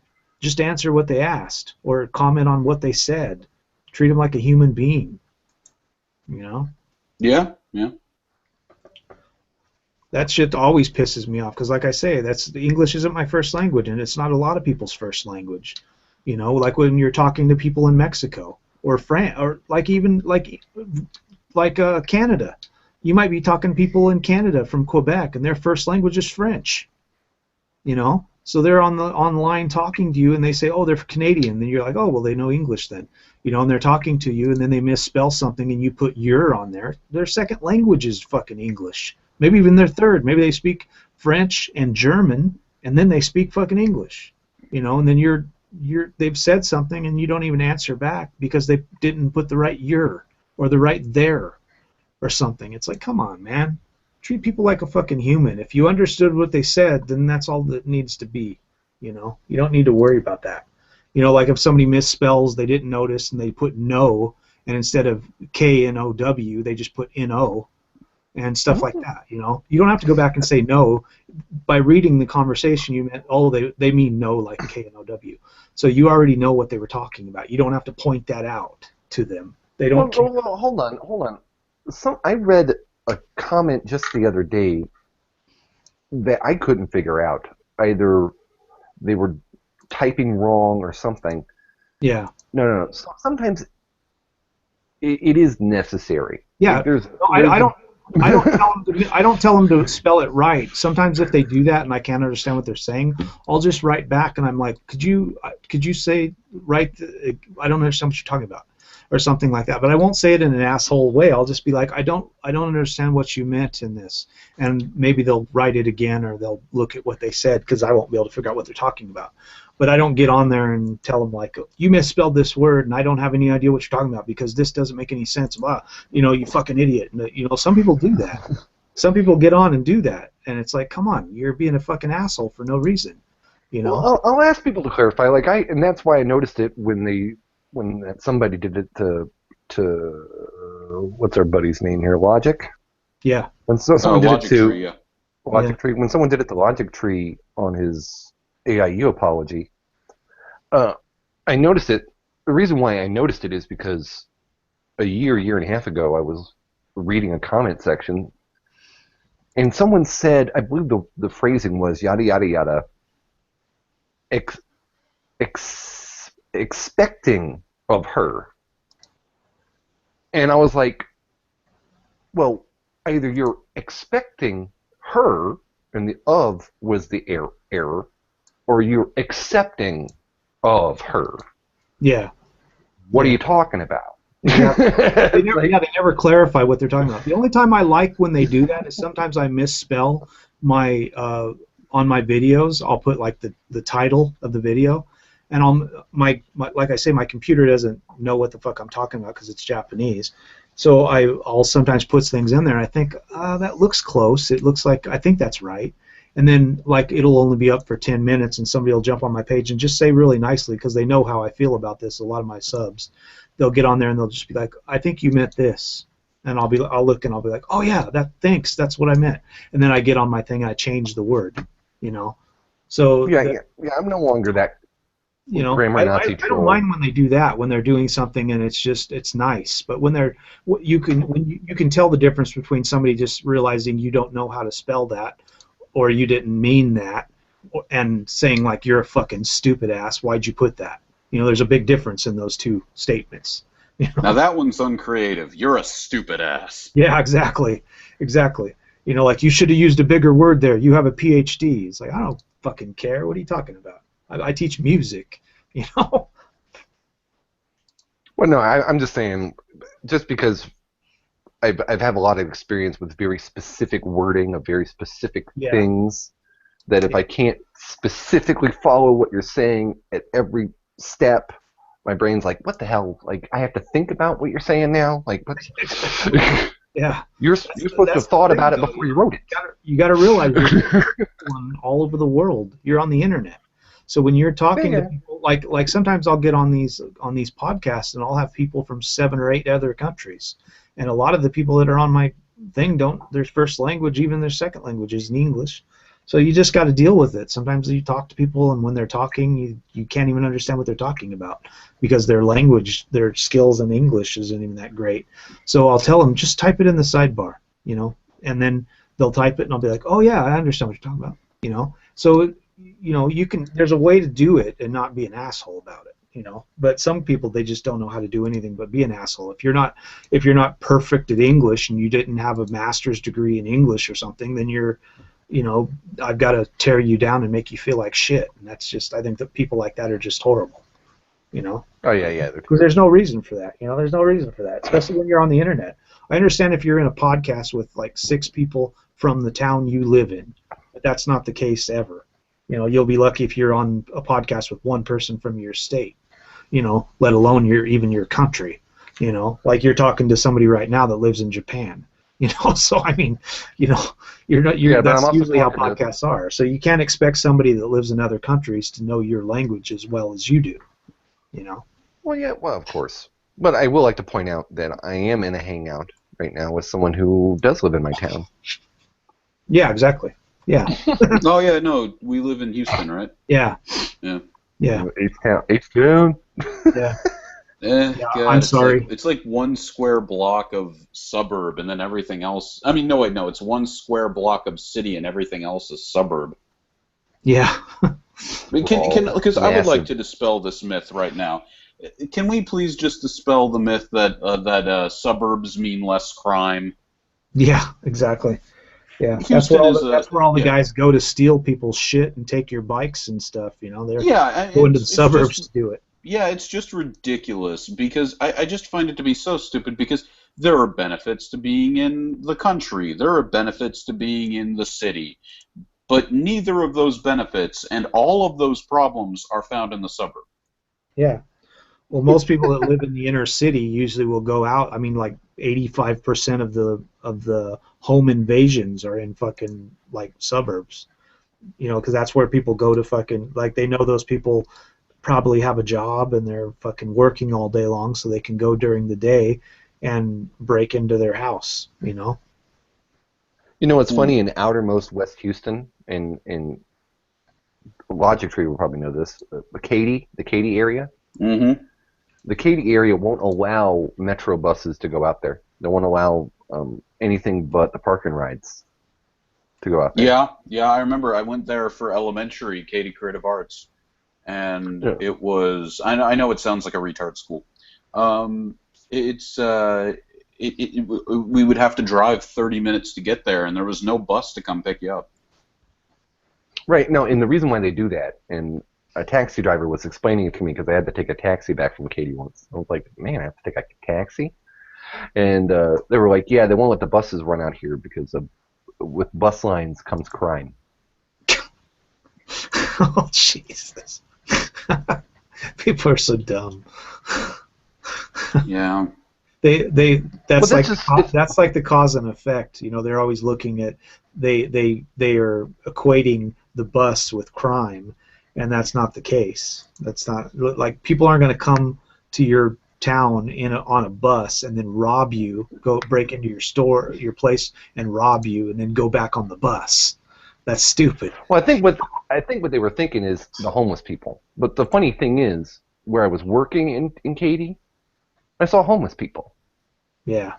In fact, if you want to be homeless, well, Houston's actually not a bad place to be homeless, especially in the winter. In the summer, fucking nightmare, I'm sure. But during the winter, it's not so bad. But if you want to be homeless anywhere, man, in Texas, you want to be fucking homeless. Well, outside of Austin. Austin's the homeless paradise. Oh, God. Houston, actually, there is, maybe you know this homeless guy, because I see him all the time, anytime I go downtown. He is African American, chubby, and thinks he's a dog. That's pretty specific. Well, he's just very active. He runs around a lot. Yeah. No, I haven't seen that guy. But no, you want to be homeless in Katy? I mean, I was looking around once. I was like, "Where's a homeless person gonna live around here? There's no homeless shelters." And I was like, "Holy shit!" Practically every little, like, the dumpsters for the companies have like their own little four-walled little protecting things. Yeah. And then I was walking behind the shopping center and behind this Guitar Center.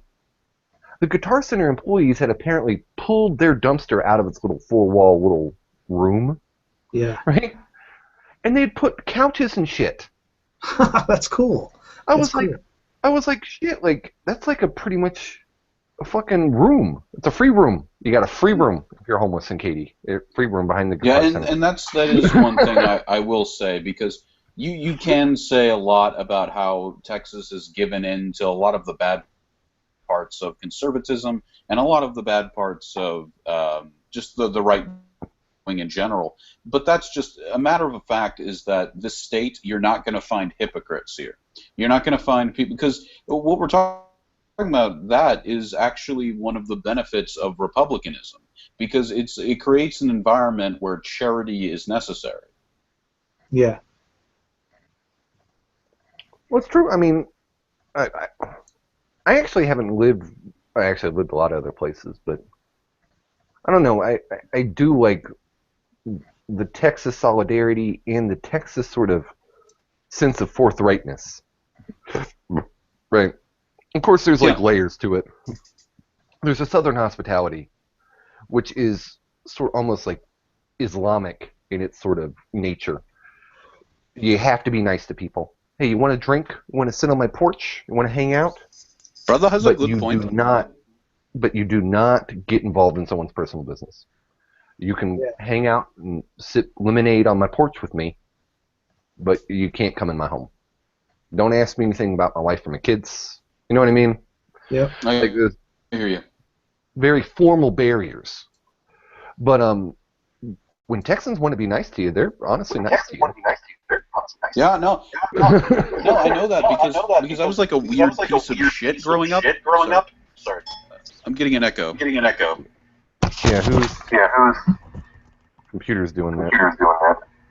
Is that the new guy? Did somebody come in? Yeah, Stalinist Brony, I think. Oh yeah, it's gone now. Stalinist Brony, what's up, man? It's probably him. Yeah, put on your headphones. Yeah, I was just gonna say, because I was a weird piece of shit growing up to like everyone around me, and honestly, Texans are nice. They put up with that shit for 18 plus years. Mm-hmm. Yeah. Oh yeah. Oh, we'll put up with a lot. We put up with the Mexicans for a very long time. We had to get rid of them eventually. It's a history joke.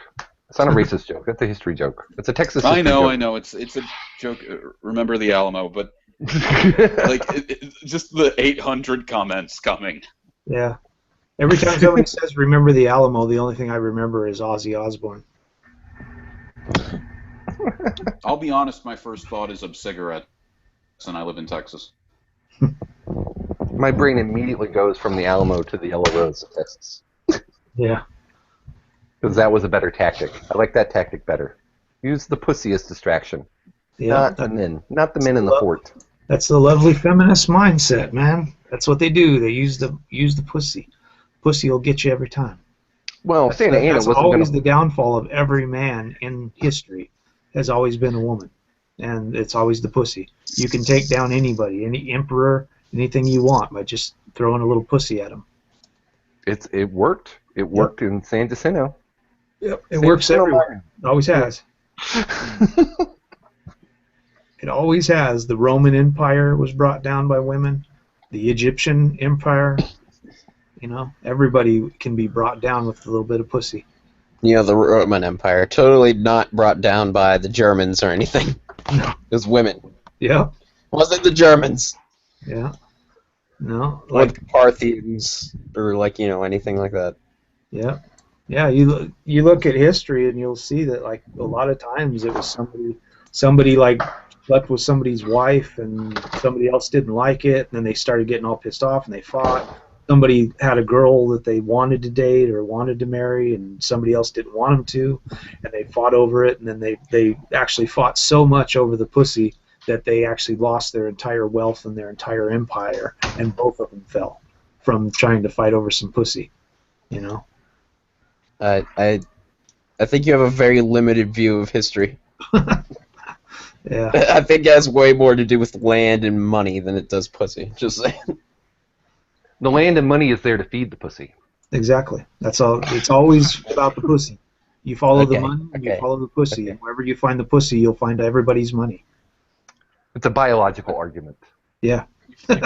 You can connect. Yeah, no, I'm not arguing with that. I'm just saying. Yeah. Wherever you look for wealth, you'll find a pussy where it's sitting.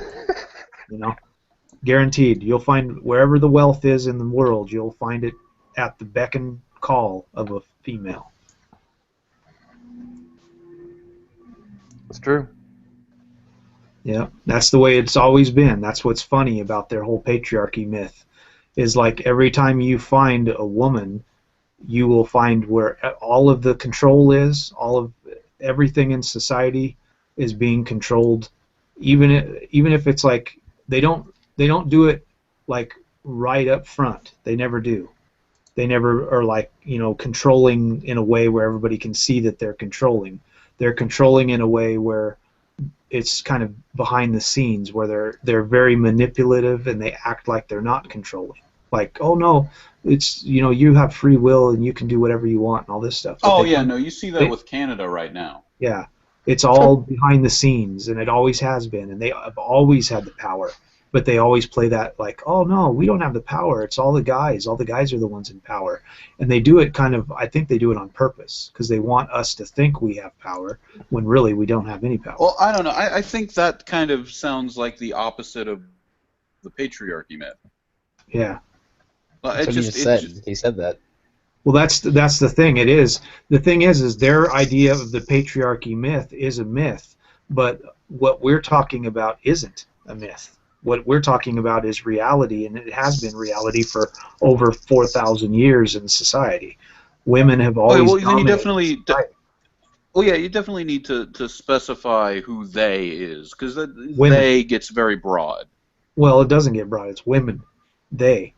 Any woman with a pussy will tell you that she's downtrodden and everything, and any guy that's married to a woman will tell you he can't even wipe his ass without asking his wife first.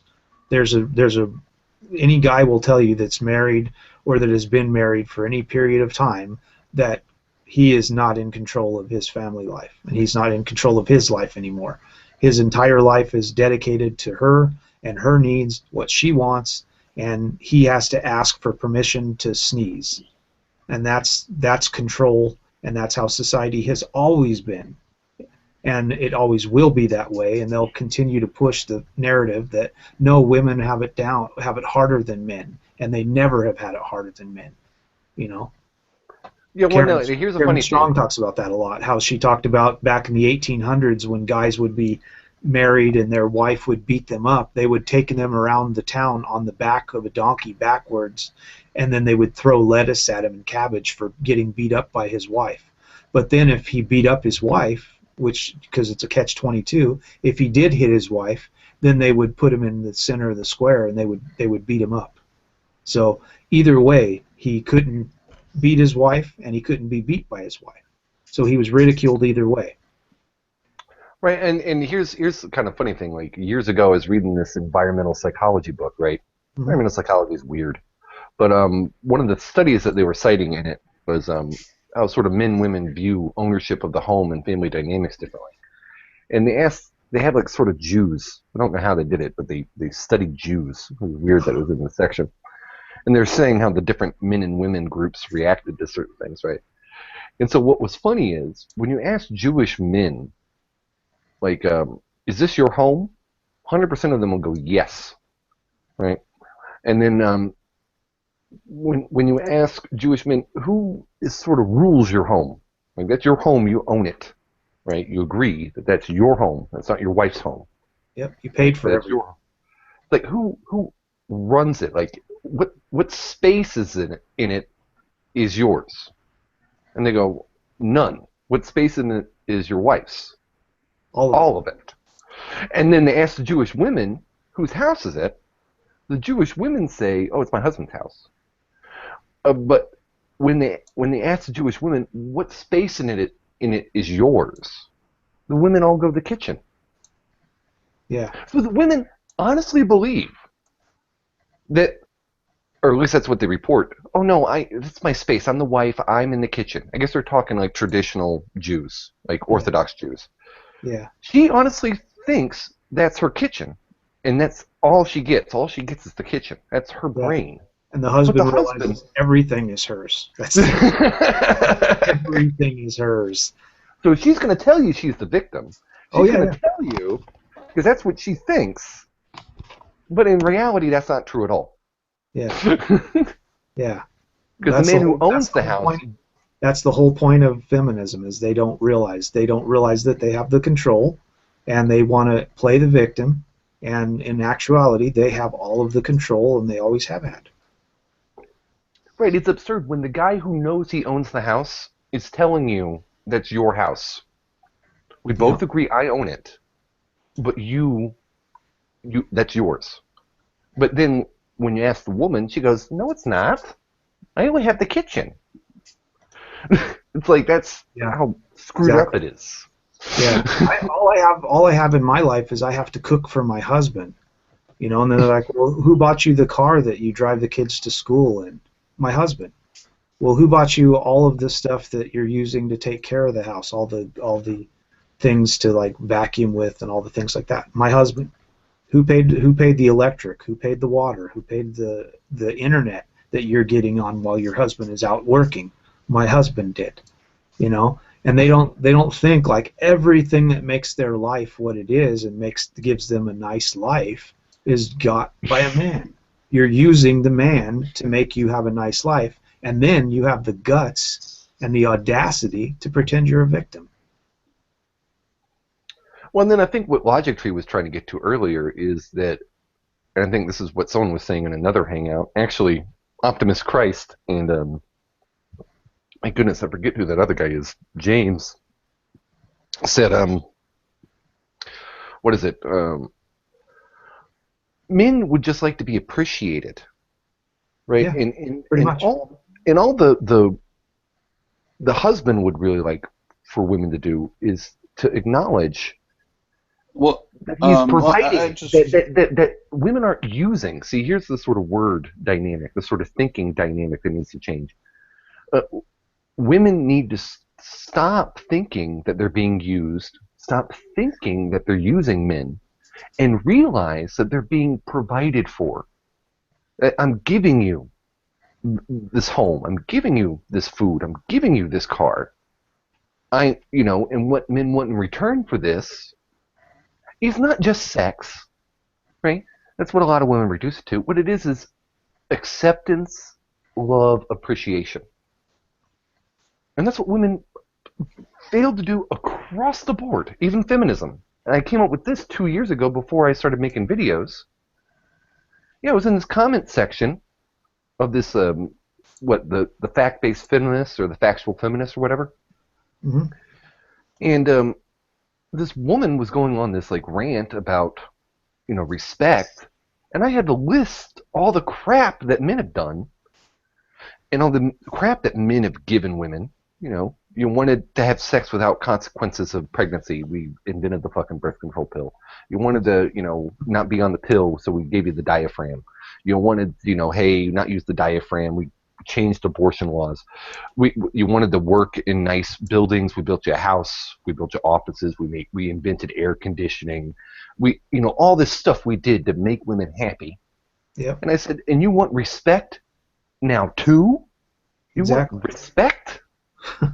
Can you at least acknowledge that we invented the fucking television? Can you at least acknowledge? The washer and dryer. I mean, before that, women had to go out and wring clothes out by hand and stuff. So we thought that was kind of bad, and we wanted to actually make their lives a little bit better. So we went out and we actually made washing machines so that they could just toss laundry in and dump some soap and walk off and come back later and throw it in the dryer and walk off and not have to worry about it. We did all that for them, and then they're still like, oh, we're oppressed. Oh, yeah, they're still complaining about doing laundry. Oh, you mean that thing that takes maybe 30 minutes of actual work? Yeah. I mean that thing we built entire industries to make as easy as fucking possible. So really quick, to get on the to clarify what I was saying, really what I meant was that I think my idea of what a family should be is kind of like a tribe that is loyal to each other first. Yeah. Yeah. Well, that's the thing you're going to find. Someone's audio cut out. Oh, his did. I don't know. It's just you and me. Just you and me now, buddy. No, I think I'm here. Stalin Brony is here too. Yeah, I'm just smoking. Smoking cigarettes or the weed? Cigarettes. I don't have any weed. I know the feeling. I know, right? It makes me want to start dating women just for the pot. But yeah. No, I get where you're coming from, and that is what a family should be, but that whole mentality has been lost a long time ago. I don't know. Talk to my family. They're pretty fucking good. As long as you don't put me and my sister in the same room with each other, my mom and dad are fine. Everyone's fine.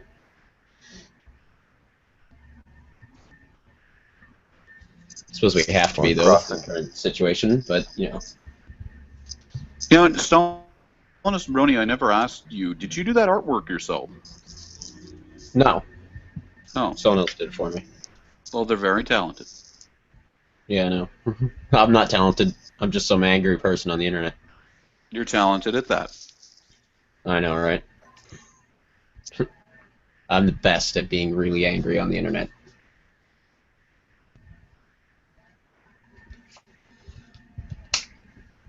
No, dead air. No dead air. Oh.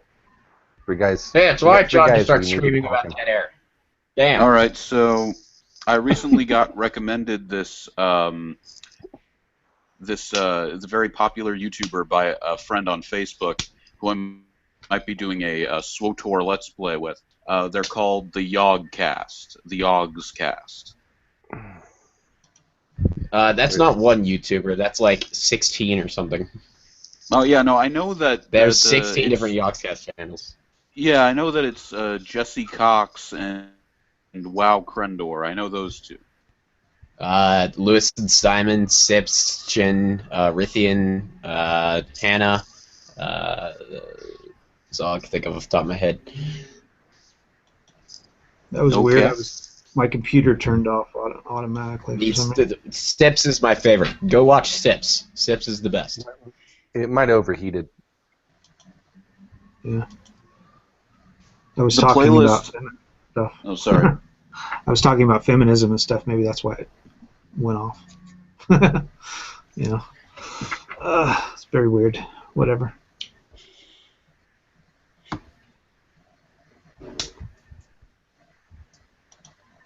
No dead air. Let's make okay. fun of crossing. Let's see if crossing. Let's make fun of crossing. Crossing? What?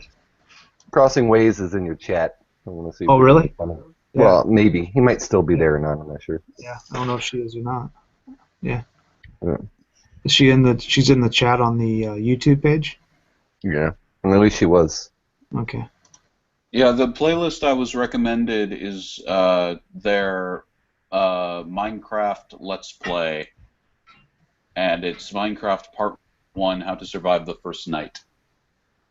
Dude, that's that's an old ass video.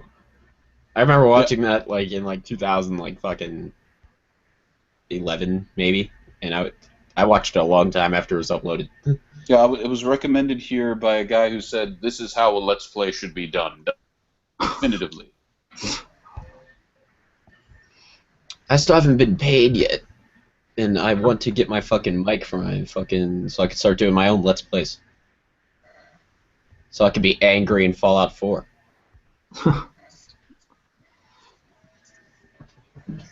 Yeah.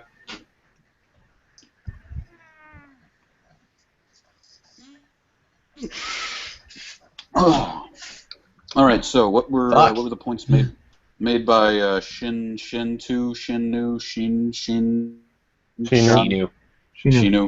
Logic Tree. God damn it. Yeah, I have a lot of people do that. So. Hey, I didn't do it. Yeah. I knew your name the first time we met. Yeah. I get a lot of guys that it'll flash all over the screen and stuff, and people will still like get a mistake. But sometimes I know the difference when I see some people that like get it wrong on purpose because they're trying to like, stand above you. Where they're like, I've had people come on and I will say some stuff and they'll say some things and I'll basically say some things that make them look like they're not as smart as they're trying to make everybody think they are, and then I'll say some stuff and then they'll turn around and they'll be like, well, from what Sheen, I don't know, was trying to say, to where they're trying to be like an asshole, They're trying to be like, I don't even know what your name is. You're not important to me. That kind of thing, Yeah. So I kind of know. I know when somebody's trying to do that. I know. I've been called Sally. I've been called like all kinds of fucking shit. Yeah. It's like retarded. You've been called a fish. A fish? Yeah. Remember? Yes, the guy a fish. Fish head. Yeah. Chuck. Your fish head. Chuck. Yeah. You have a fish on. Yeah, and you kept telling him it's not a fish, it's a fucking brony. It's like, come on, man, it's My Little Pony, dude. And he's like, yeah, but it's the guy with the fish on his head. It's like, fuck. That's what I mean. There's some people that do that shit on purpose. Like, if you're gonna make fun of it, at least make fun of it right. Damn. Yeah. I mean, come on. Exactly. Yeah, like I'm transgender. It's like if you're gonna make fun of me, go ahead and make fun of me as all you want for being transgender, but at least get it right. It's like, come on, bro. At least get it right. Wait, you're transgender? Yeah. What's it? Yeah, never mind. Fuck it. I just saw this thing. I just saw this thing that said "clop sexual." Hashtag clop sexual awareness. Yep, that's me. Yeah. He's a brony. Yeah, therefore I masturbate directly to My Little Pony all the time and never masturbate to anything else ever. Mm-hmm. Yeah. Are you actually a fan of My Little Pony? No, not at all. No, you should see. He wears on his podcast. He wears like a My Little Pony hoodie. Where is it? Like a hoodie thing. Yeah. No, it's like a little. Yeah, have you ever heard of those like flippies where like they fucking?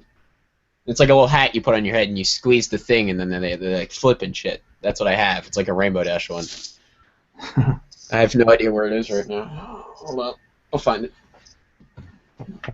Yeah, we got on a podcast with some dipshit that was on there just trying to troll people, and he was acting like a dumbass. And every time the Stalinist brony would say something, he would make fun of him and say like, yeah, that guy with the with the fish on his head, and we kept saying it's not a fish. It's a fucking... Yeah, I thought before he told me it was a pony, I always thought it was a Squirtle from Pokemon.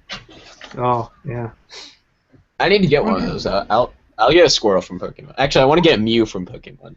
Well, the first time I seen it, I thought it was that one character from that cartoon from wait, hold on. What do you think it was? The one in Hawaii. I had to take my headphones off.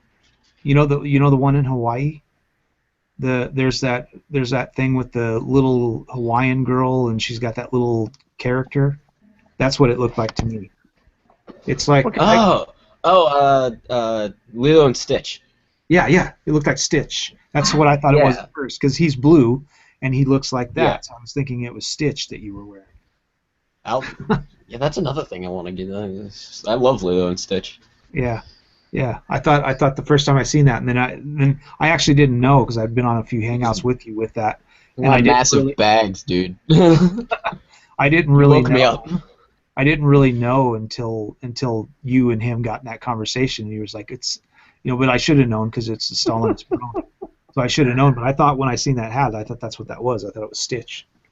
It's still up. The thing is, no one ever sees the hair because I'm always up here. So I guess that's why people would never know what it is. Yeah. Okay. So I was. Yeah. It looks like a fish. So I was checking. Yeah, I guess. Yeah. It does. I was checking out your videos. I guess you got 5 of them up. And I saw your first video, the Red Menace #1. I noticed, so I could see your brony hat, and I noticed your Christmas tree. And that video was posted 4 weeks ago. And I was going to give you shit about you still having your Christmas tree up. Yeah, he's got it up. Now you're on air. You still have your goddamn Christmas tree up. Yeah, it's not a Christmas tree. Look, there's no decorations or anything on it. Yeah, see, the thing was, have this a used tree to be. In your house? I've explained this 100 times.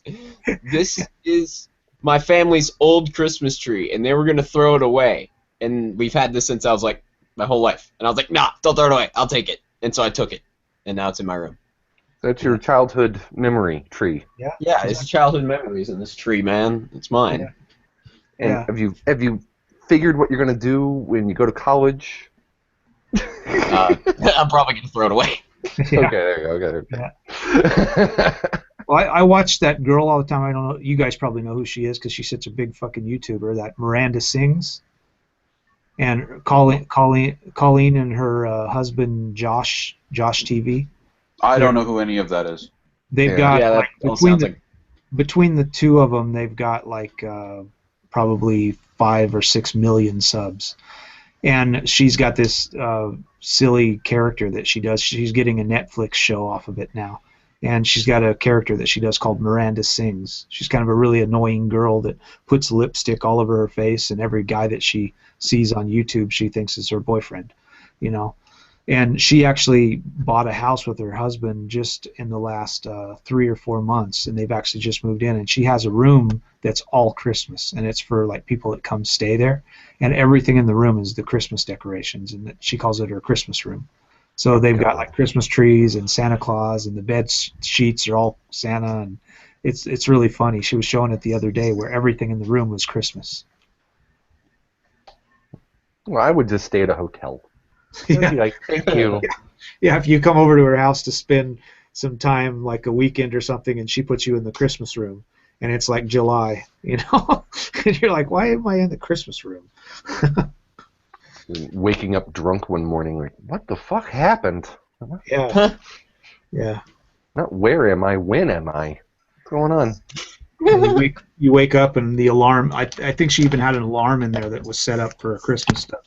Where you woken goes up, off, it's like, we wish you a Merry Christmas. We wish you a Merry Christmas. Yeah, exactly. You wake up. I think her thing, she said it wakes you up to like Frosty the Snowman because it was one of her. You know what would be funny? Frosty the Snowman. Yeah. You know what would have been really funny is if it woke you up to "I wish you were Merry Christmas." Someone just wakes up and says, "I'm not giving Tiny Tim my money." Yeah. That was scary. That was the horror part of the Christmas Carol, right? Was giving Tiny Tim money. Yeah, for rich people. Yeah. That's the metaphor for the YouTube copyright claim. That's a metaphor for that. I'm not giving the YouTubers my money. You know. He's Yeah. scary. Like, have you ever heard Tiny Tim's like Walking in the Sunshine?